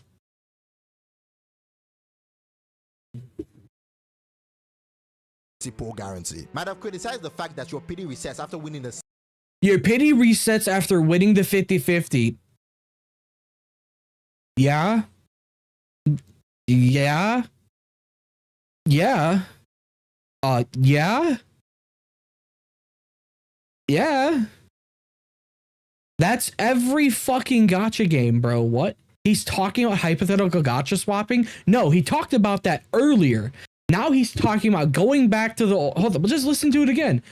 The old Genshin formula. We might have complained about going back to a 160 pull guarantee after becoming so accustomed to Wuthering Wage's 120 pull guarantee. Might have criticized the fact that your PD resets after winning a single 50-50 instead of yeah, what? allowing multiple consecutive 50-50 wins before resetting. I mean, the exact criticism doesn't matter, but the reality is there is a very high chance the conversation would have ended up almost exactly like it does today. Because at the end of the day, we got used to the system we had. We were happy with it. And perhaps more importantly, we can clearly see the advantages of the system we're currently used to over any alternative that is presented to us. And I think that is a realization a lot of people overlook when we have these gacha discussions. I mean, the reality is that yes, nobody wants a worse system. Nobody wants to go back to the old Genshin system, but at the same no gacha game is offering the old Genshin system besides Hoyo games. What are we talking about here? What are we talking about here, bro? Seriously, like what the fuck are we talking about?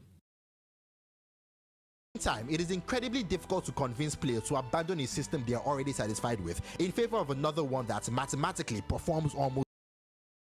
Oh, for the fucking love of God, Jesus Christ. This fucking guy, bro.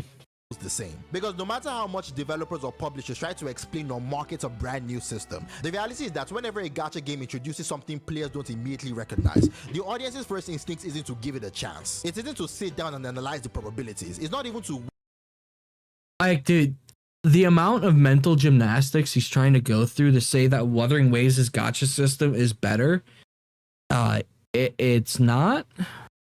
wait until they've experienced the game for themselves. No. The first instinct is to ask one question. How is this system trying to screw me over? Because as I said at the beginning of this video, the default association most people have with gacha systems is the...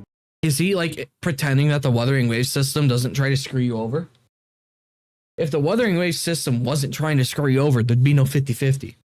word predatory. And really, more than anything, what players really want from a gacha system is satisfaction. I mean, that is why the neverness to everness system has been received so well. It's not just competing with what currently exists, it is different. It offers players something they can immediately recognize as an improvement without any calculations being involved. And I believe that is also the exact reason why Silver Palace's gacha system has generated so much controversy. I mean, dude, it's the controversy is generated by retards who don't know any better. Well, with TNT, the screw you over part revealing there's nothing to use your characters in. Yep, there you go. We should have started with the TNP video. Well, people wanted the fucking Brax video first. How has no one called them out for AI scripts? Either either his scripts are just that bad. Well, okay, like, look at this, bro. Silver Palace CB2 gacha system. No 50-50. Okay. Character 100 pulls. Weapon 80 pulls. I mean, I think it's max 160. So you're spending 360 pulls. And I'm hoping weapons aren't... no, not 160 pulls. 200... Jesus fucking Christ. 260 pulls. My bad. Bro, dude, Silver Palace's gacha system is fine. Once again, we're seeing backlash before release. We're seeing people write off the game before they've even had the chance to play it. What?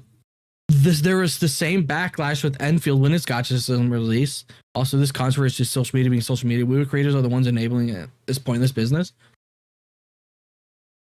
We're seeing content creators spend more time talking about the gacha system than the actual game itself. But still, based on everything... Yeah, and like, dude, every one of them, they're all losers. They're all losers. They're all losers. Hold up a second. They're all losers. I can't do it right now. We've learned so far about the current mindset of the gacha community, there seems to be a fairly straightforward solution. If you're going to introduce a new gacha system, either make it recognizable enough or make it so obviously better than what came before. Dude, what do you think Silver Palace did? They saw the Endfield gacha system. They saw that it's really good. And they said, we're going to slightly improve it. Or actually, they didn't even copy it. They kind of just got rid of the 50-50. And reduced it to 100. Yeah, I'm sorry, Silver Palace's gacha system is fine. Players don't have to debate whether it is an improvement. Because if you fail to do either of these things, as we have seen time and time again, the conversation will almost always become about the monetization instead of the game. But that is just my opinion. This is what you're literally doing. You're talking about the gacha system. This video is literally pointless. What are your thoughts on the Silver Palace gacha system? What are your thoughts on gacha systems? You didn't even talk about the Silver Palace gacha system, bro. You just showed a bunch of tweets in random succession. You didn't explain how it works or anything. You didn't compare it to anything. And brother, dude, stop using the fucking Arknights image over Arknightsendfield. It's retarded. I feel like half the people here, or half the people that talk about this stuff, would have a stroke when they see the OG Arknights gacha system.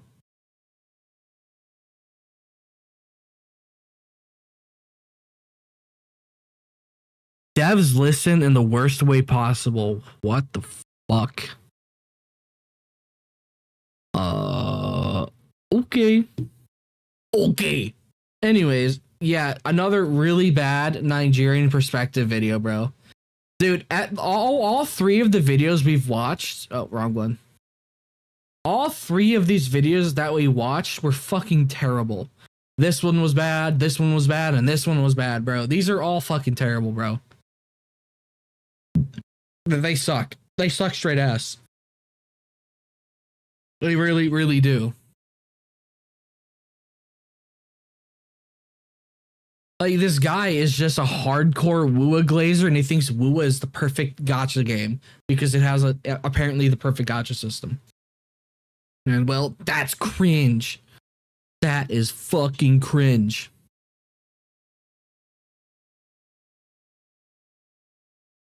At least after Endfield, people know pity system exists. Oh my god.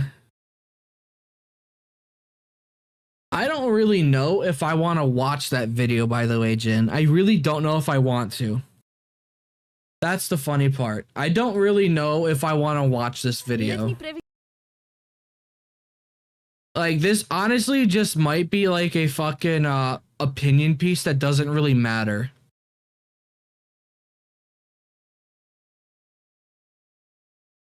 Like, straight up, I don't really know if I want to watch it.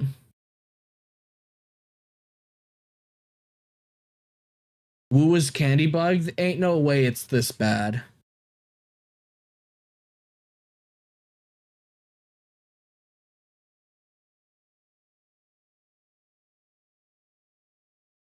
Ain't no way it's this bad, right? You gotta be fucking with me.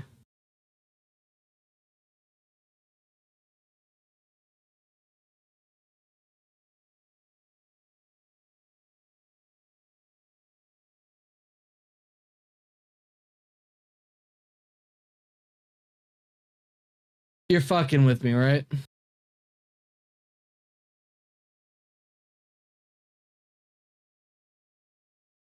It's the most milk toast. Dude, oh, what the fuck?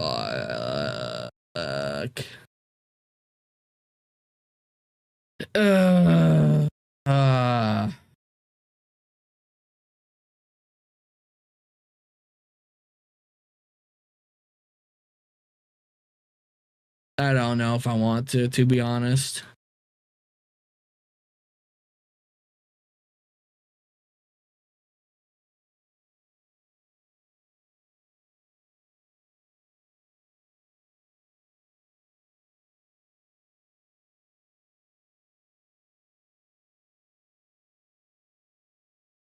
You watched her previous videos only? Remember, if you paid attention to the story in any way, all of the points she makes are straight up wrong. Motherfucker. We love slop. I don't want to watch this. We're gonna play Wuwa. I do not want to watch this at all.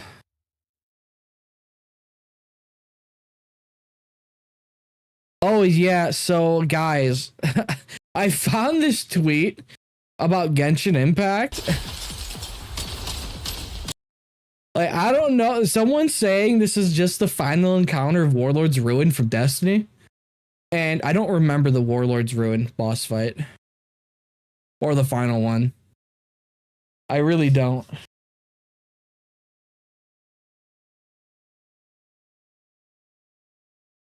Yeah, I really don't. How bad can it be? Fuck it, why not? Alright, I was recommended this video by a Discord user. And this video is Laharoi sucks. And this either might be a straight opinion piece with nothing wrong with it because people are allowed to have their own opinions on it.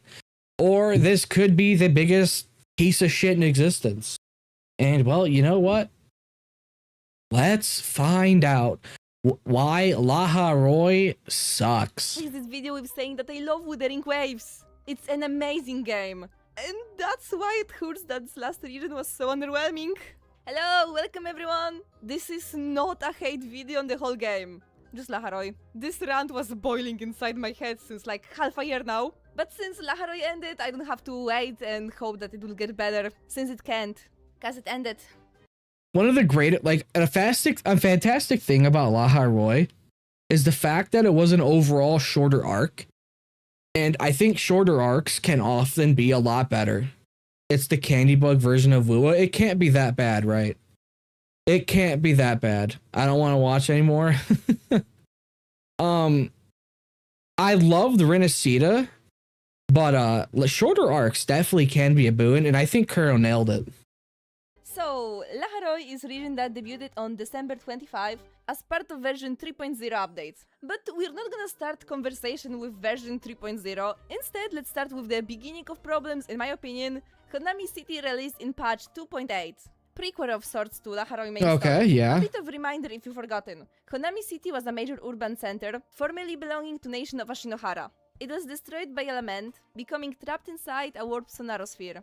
During our explanation of Konami City, we meet Chisa, also called by the community a potential woman. She was stuck inside Konami for 2 months of her time and about 20 years of the real time. Before that, she was a student at Laharoi. 2.8 story ended with clear line of continuation for her.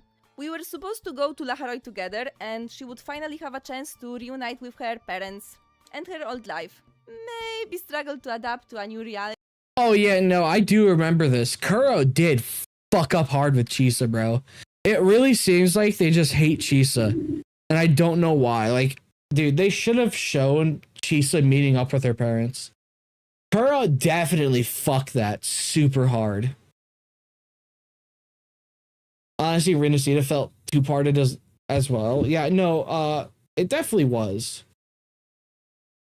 Yeah, no, Kuro definitely did fuck up everything regarding Chisa. After 20 years, right?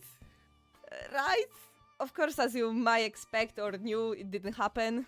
During her story and banner, the story was focused on her a lot, which isn't really a problem since she was the only other person stuck inside Konami beside us.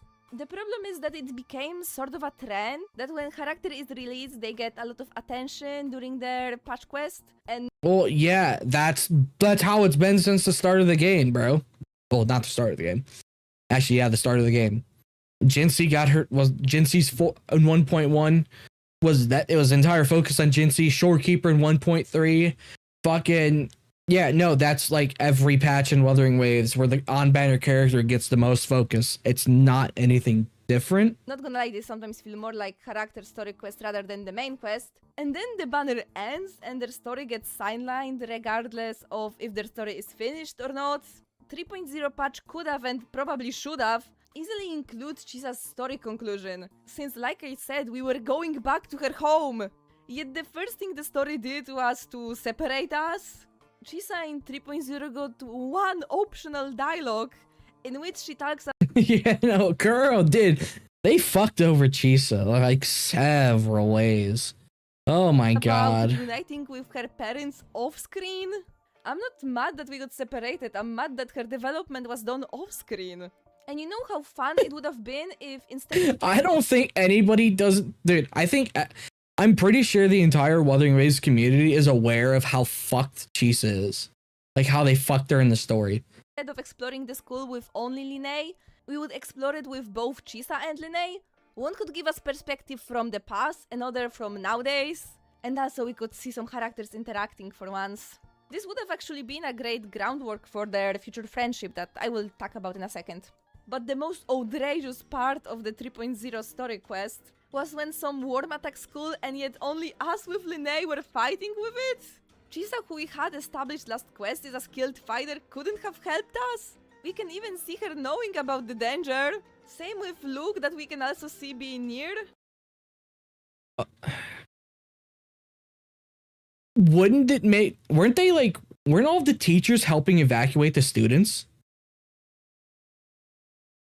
The dude who later landed a clean shot on the Grand Architect was doing nothing! And I love Luke. Like, weren't they evacuating the students or something? Didn't they explain that? Am I wrong about that? But all the teachers did shit! Where is Lucilla? Where is Marnie? And I refuse Probably helping the students, you know? Evacuating them or getting them to a safe place, you know? to believe all of them needed to help the students or were busy suddenly. And even if two of the teachers were busy, at least one of them should have helped us to get rid of the worm. I might be crazy. Didn't Mornay literally help us over comms? Wasn't she literally helping us the entire time, telling us what to do? Am I wrong about that?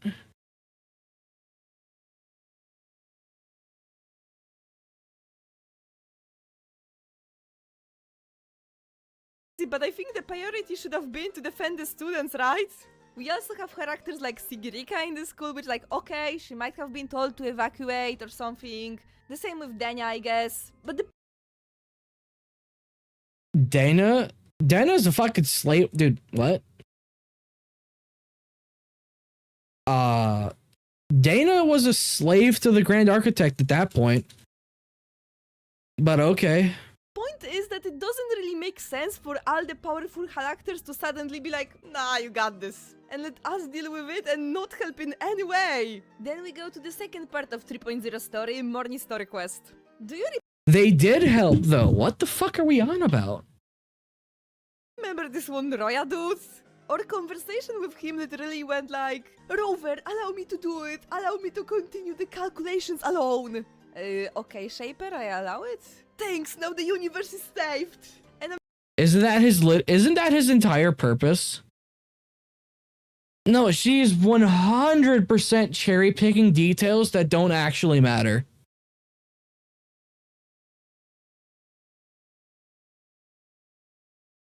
Like, no, she's 100% cherry picking shit that does not matter in the slightest. sitting here. Oh no, they should have made Shaper playable. That dude, his design was fucking cool, dude. Like, dude, his design was fantastic. He's confused, like, what? The story wants me to believe he's someone important, while the whole time we're focused on Morny and Rover interactions. Blood, I have no idea what I've just done. Why was it important? Who is Shaper? Cause the story speedruns it for unknown reason. And I like Morny, I pulled for her, but I can't take the story seriously when we're focused more on her relationship with us than some world-saving event, I assume. And guess what? Lineage, Chisa, and anyone else. You're mad that they put focus on the relationship between Rover and Mornier.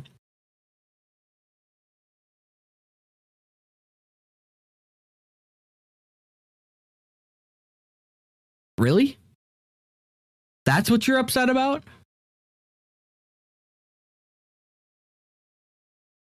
Mornay still ended up saving Laha Roy essentially at that point in time. Like, what? She did it pretty much by herself. Bro, she murked a guy by herself. Did nothing, they all been sidelined. Again. Oh yeah, no, they did also screw over Mornay. We barely know anything about the past relationship between her and Rover, like 100%. In my Kuro has a history of doing that. opinion, Sigirica should have played some part in the story, since she's also part of the Roya and also the Heliotic Six, which the Shaper is also from. She is a college student. What the fuck do you think Sigirica's gonna do about saving the world? What do you think about Sigirica? What do you think Sigirica's gonna do? She's a literal student. What the fuck is she gonna do? What do you think? Lene was gonna actually defeat the Void Worm by herself? Nah, dude, she's gonna get murked by it, bro. Dude, if Rover didn't step in and save each one of them, they all would have died. Like, when you think about it, like, if Rover didn't show up, they all would have died. Like, Mornay would have died on that fucking platform in the sky. Lene would have got murked by exploding droids coming from behind. Like, what? I mean, she's supposed to be successor to one of the Heliotic Six. Imagine if she, for example, would have been the one to help us get to the Shaper, or even talk alongside the Rover with him. She is the successor to the Heliotic Six, and we also never really got to explore their dynamics. This story had around 2 hours and 15 Yeah, she's training to be a successor to the Heliotic Six. She's not a successor yet. She's training to be one. minutes, and only 20 of those were spent interacting with the Heliotic Six member. And now we're gonna talk about one of my biggest hot takes, I fear. I felt Oh, no no. while playing Amy's story quest.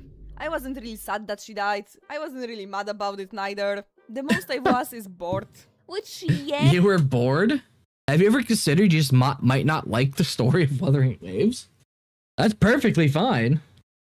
Like, dude, you can just not like the story and there's nothing wrong with that. I ain't gonna fucking sit here and get super pissy that you don't like Amith and her storyline. Okay?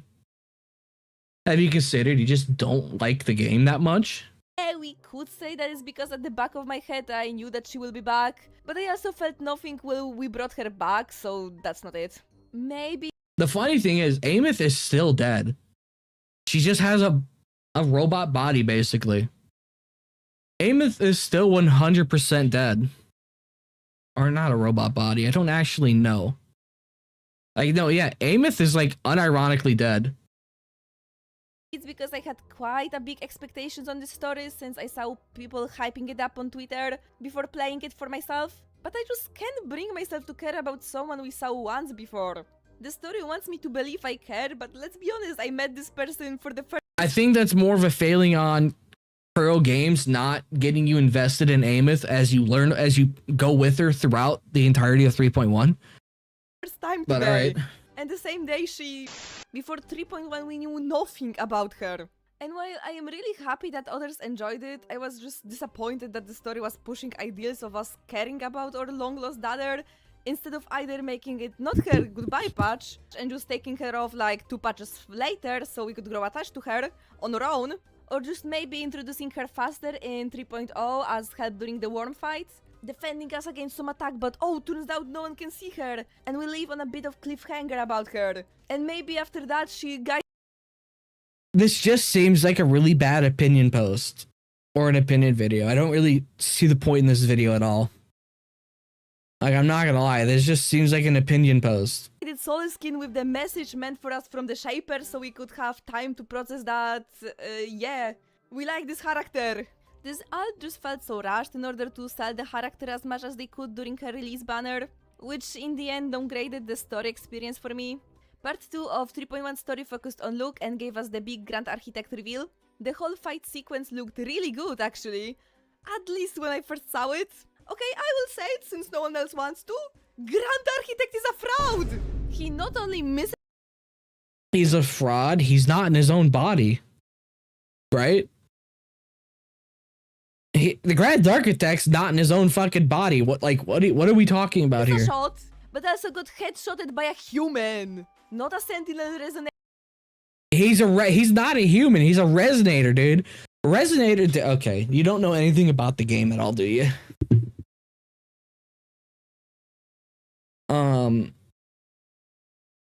Grand Architect's astral body is probably a 400-pound redditor. Oh yeah, 100%. But yeah, I'm sorry. Yeah, the resonators on a whole, the Sentinel resonators are fucking godlike in Wuwa, but resonators are just below that. Yeah, and Luke is a trained assassin. Like, dude, Galbraina was able to whoop Grand Architect's ass. Not a Sentinel, a human.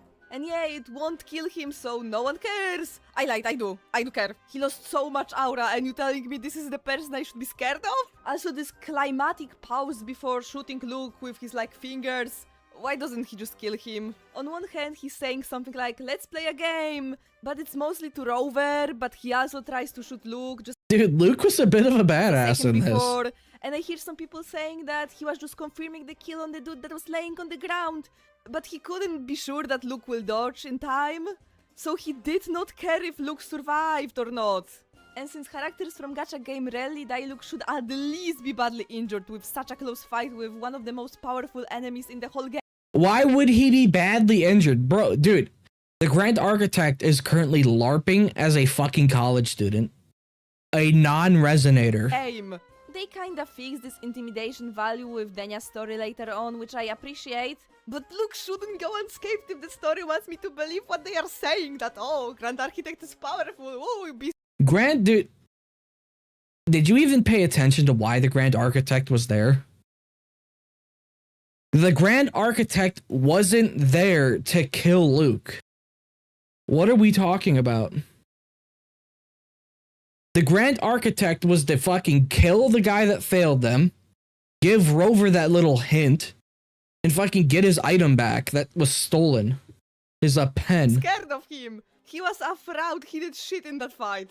Okay, I am going to stop with every single quest one by one because it's gonna just take too much time. Instead, I will simply ramble about some problems I had with the story, without any specific order. Rover in Sigirica's quest cosplayed her best friend for life when Denya could have easily played that role there, or at least play somewhat. What was Denya doing during this? I don't remember. I do not remember.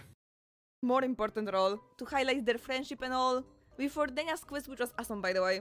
But it would have hit even more if we actually could see them interacting a bit more before it. Sigirica, Chisa and Lene as a trio is also not very believable to me.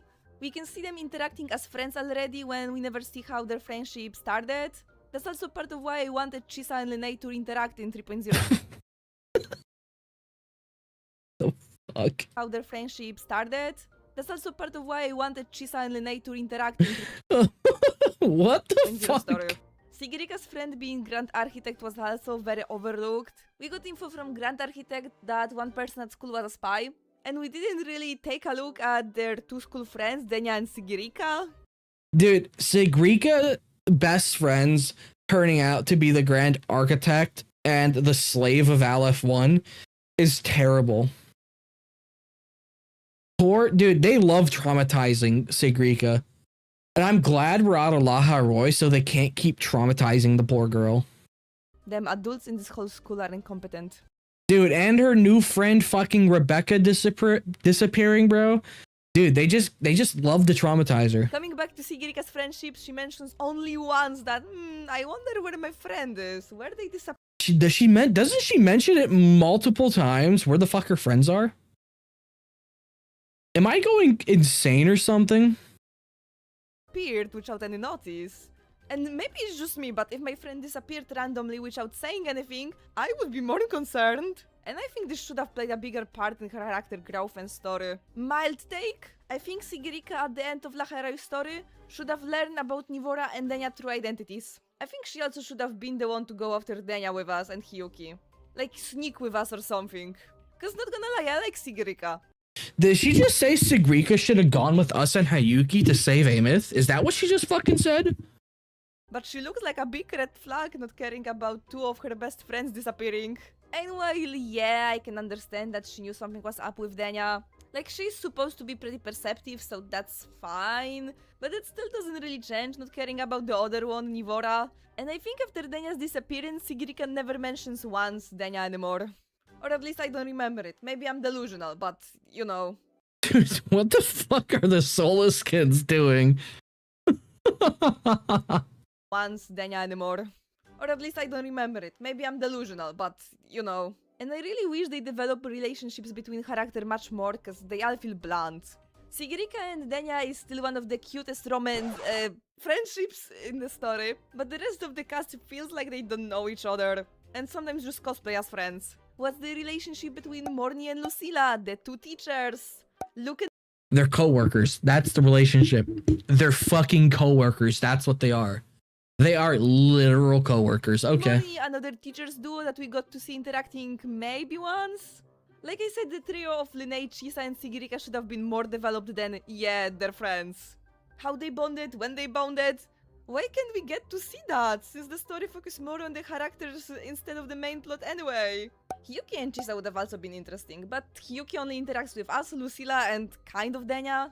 And I'm just here asking, why? Why can't we get to see them interacting? Is Rover that possessive? I think this kind of got better with Lucilla's story when we got to see Alto's interaction with her, also some bits and pieces of other characters, but this was far too little and far. I'm done with this fucking video. This video is terrible. I'm done. I'm done. I'm done. Fuck this shit. Oh, we're launching Wuwa. I'm done. I'm done wasting my time with that video.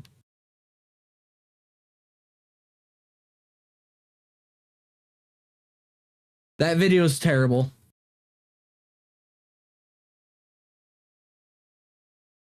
Yeah, no, she's not wrong, but her points are terrible. 100%. I'm done with that video. You're still in shorts format? I don't know how to fix that. Yeah, I would not know how to fix that.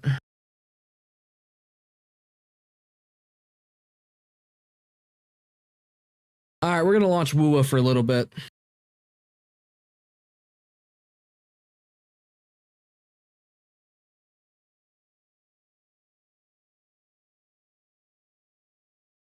We're gonna watch Wuwa for a little bit, then end stream. We'll see what we can do, or if there's anything we need to do. If there's nothing I need to do, well, you know, rip.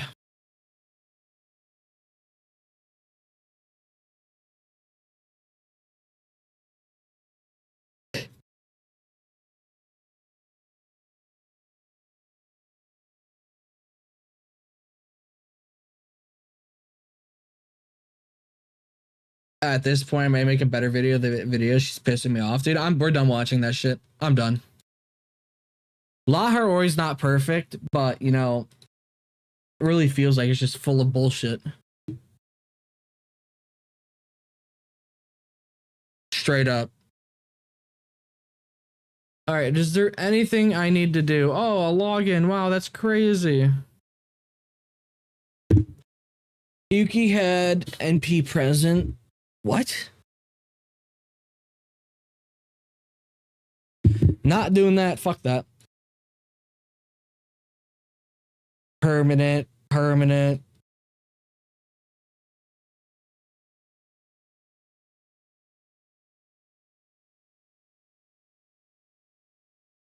Has no presence in the story at all. What are you talking about? I mean,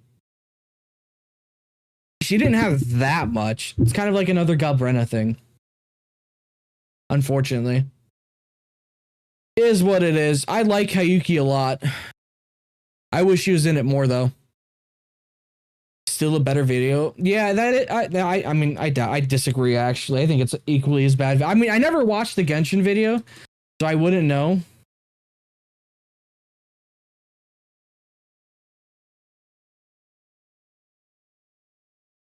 Oh, you're talking about the video I made?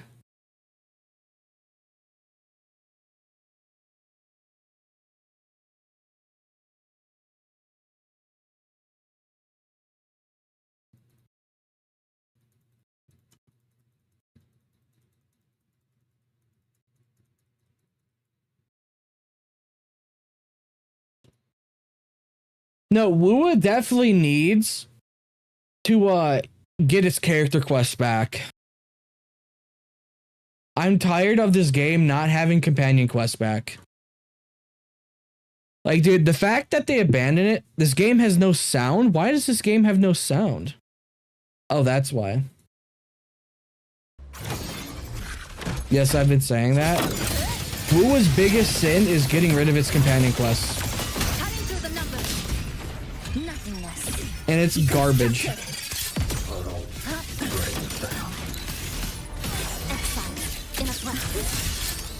Perfect lighting. Many mediocre foes. Dismissed. I inscribe all that I have. Too late to escape. Take your final dive into America. See, are the companion quests in AKE actually that good, or are you just glazing? The real talk right now. Are they actually that good, or are you just glazing the glaze? Because more often than not, the companion quests in Endfield have been hit a miss. They aren't the greatest. Let's just be honest.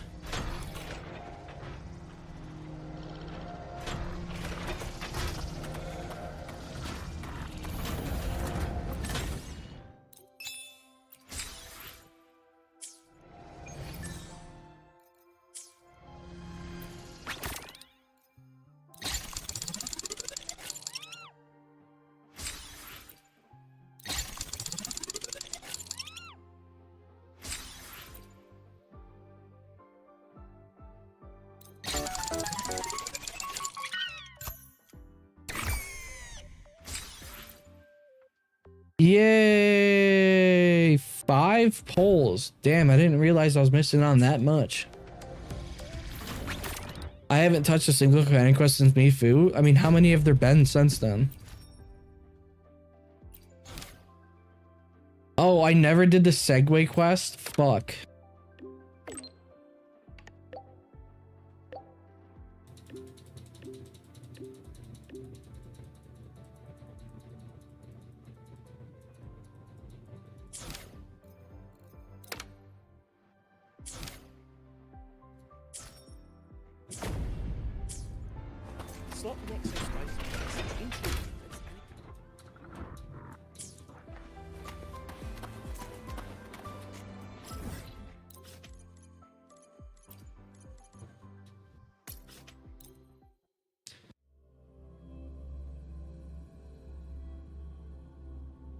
I did Cancer Wellness good. Oh no, Wuwa has some really good companion quests.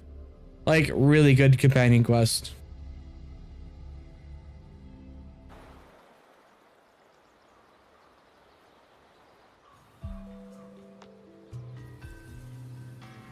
Yang Yang, Washu Institute is asking for you. I forgot to do these because I've been too busy with Arma. Yes, I know. I received their message as well. Rover, I should go.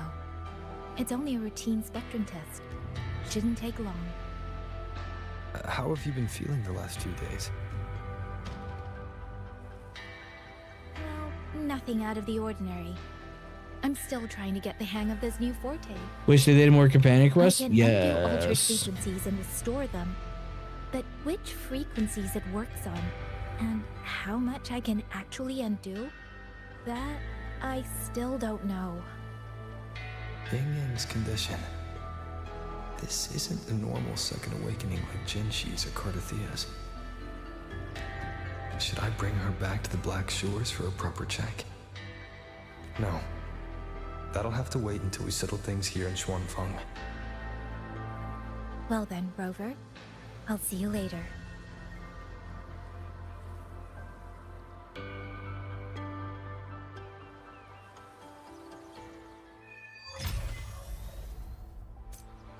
Yeah, you wanna know what? I'll fucking do that later. I can't be bothered right now. I cannot be bothered.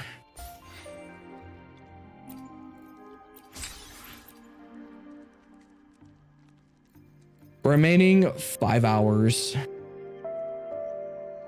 You know, it would probably be smart to buy it for all of this stuff down here. It would probably be smart.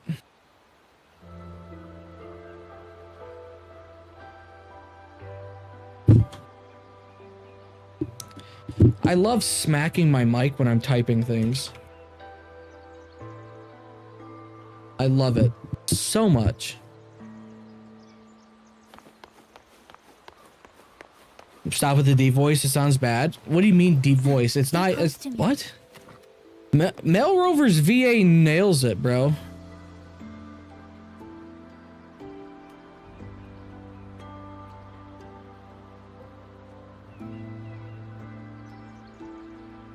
Yeah, what are you talking about? Mel Rover's VA nails it more often than not.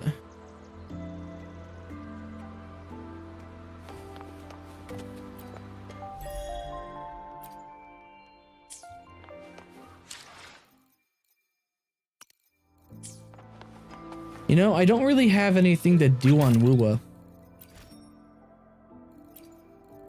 I'll do this later. Already did this. This is done.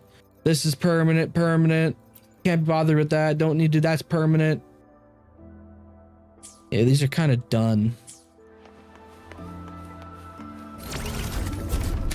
Don't really feel like doing that much exploration right now. Did you do Matrix? Fuck, what is going on?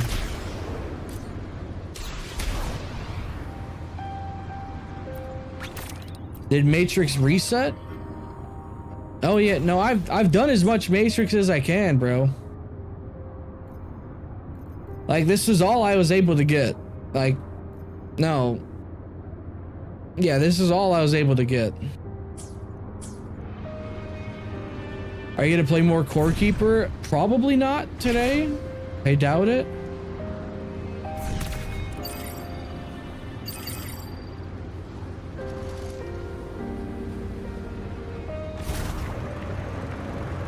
Obstruction.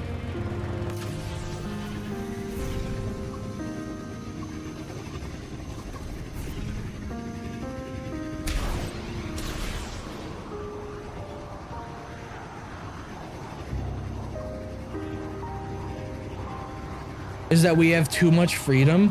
What?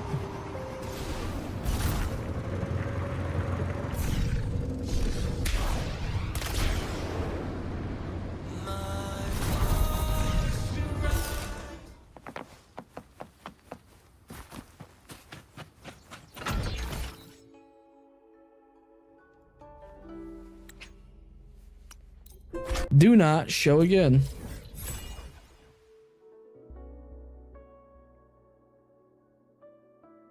Man, I've got to do all of shit. Oh boy, a standard pull. I can't wait to do a standard pull, guys.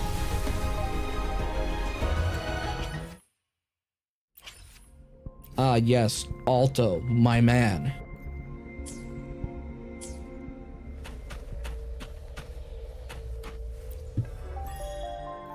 I have always hated this fucking little thing that shows up. Oh, purchase now, guys.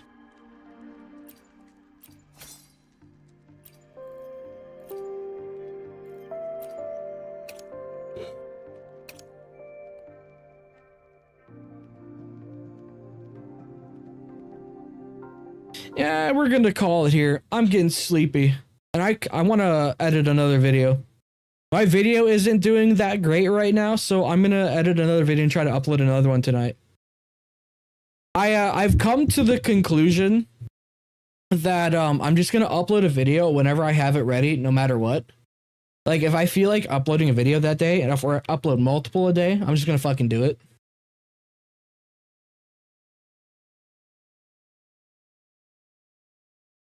So yeah, I've kind of just came to the mindset that if I have a video that I want to upload, I'm just gonna upload it. Only thing left is underwater exploration. That would be awesome. Genshin Impact's underwater exploration was fun, so I hope we actually get underwater exploration in Wuwa because that would be fun. Evil video upload schedule. Ha ha ha! You're funny. But I hope you guys enjoyed the stream. I greatly appreciate the support from DPD, you know, or anybody that gifted anything or sent jewels. I can't see who sent jewels in this because it doesn't tell me on OBS. Pantarella swimming underwater is going to be OP. Yes. But I hope you guys enjoyed the stream. I greatly appreciate all the support you guys give. I will be streaming tomorrow, hopefully. If not, I'll upload a video or two. But as I said, thank you all for watching. I do greatly appreciate it. I'll see you guys in the next video. I hope you guys have a good night or a good day wherever you guys are located and stay safe. Bye-bye.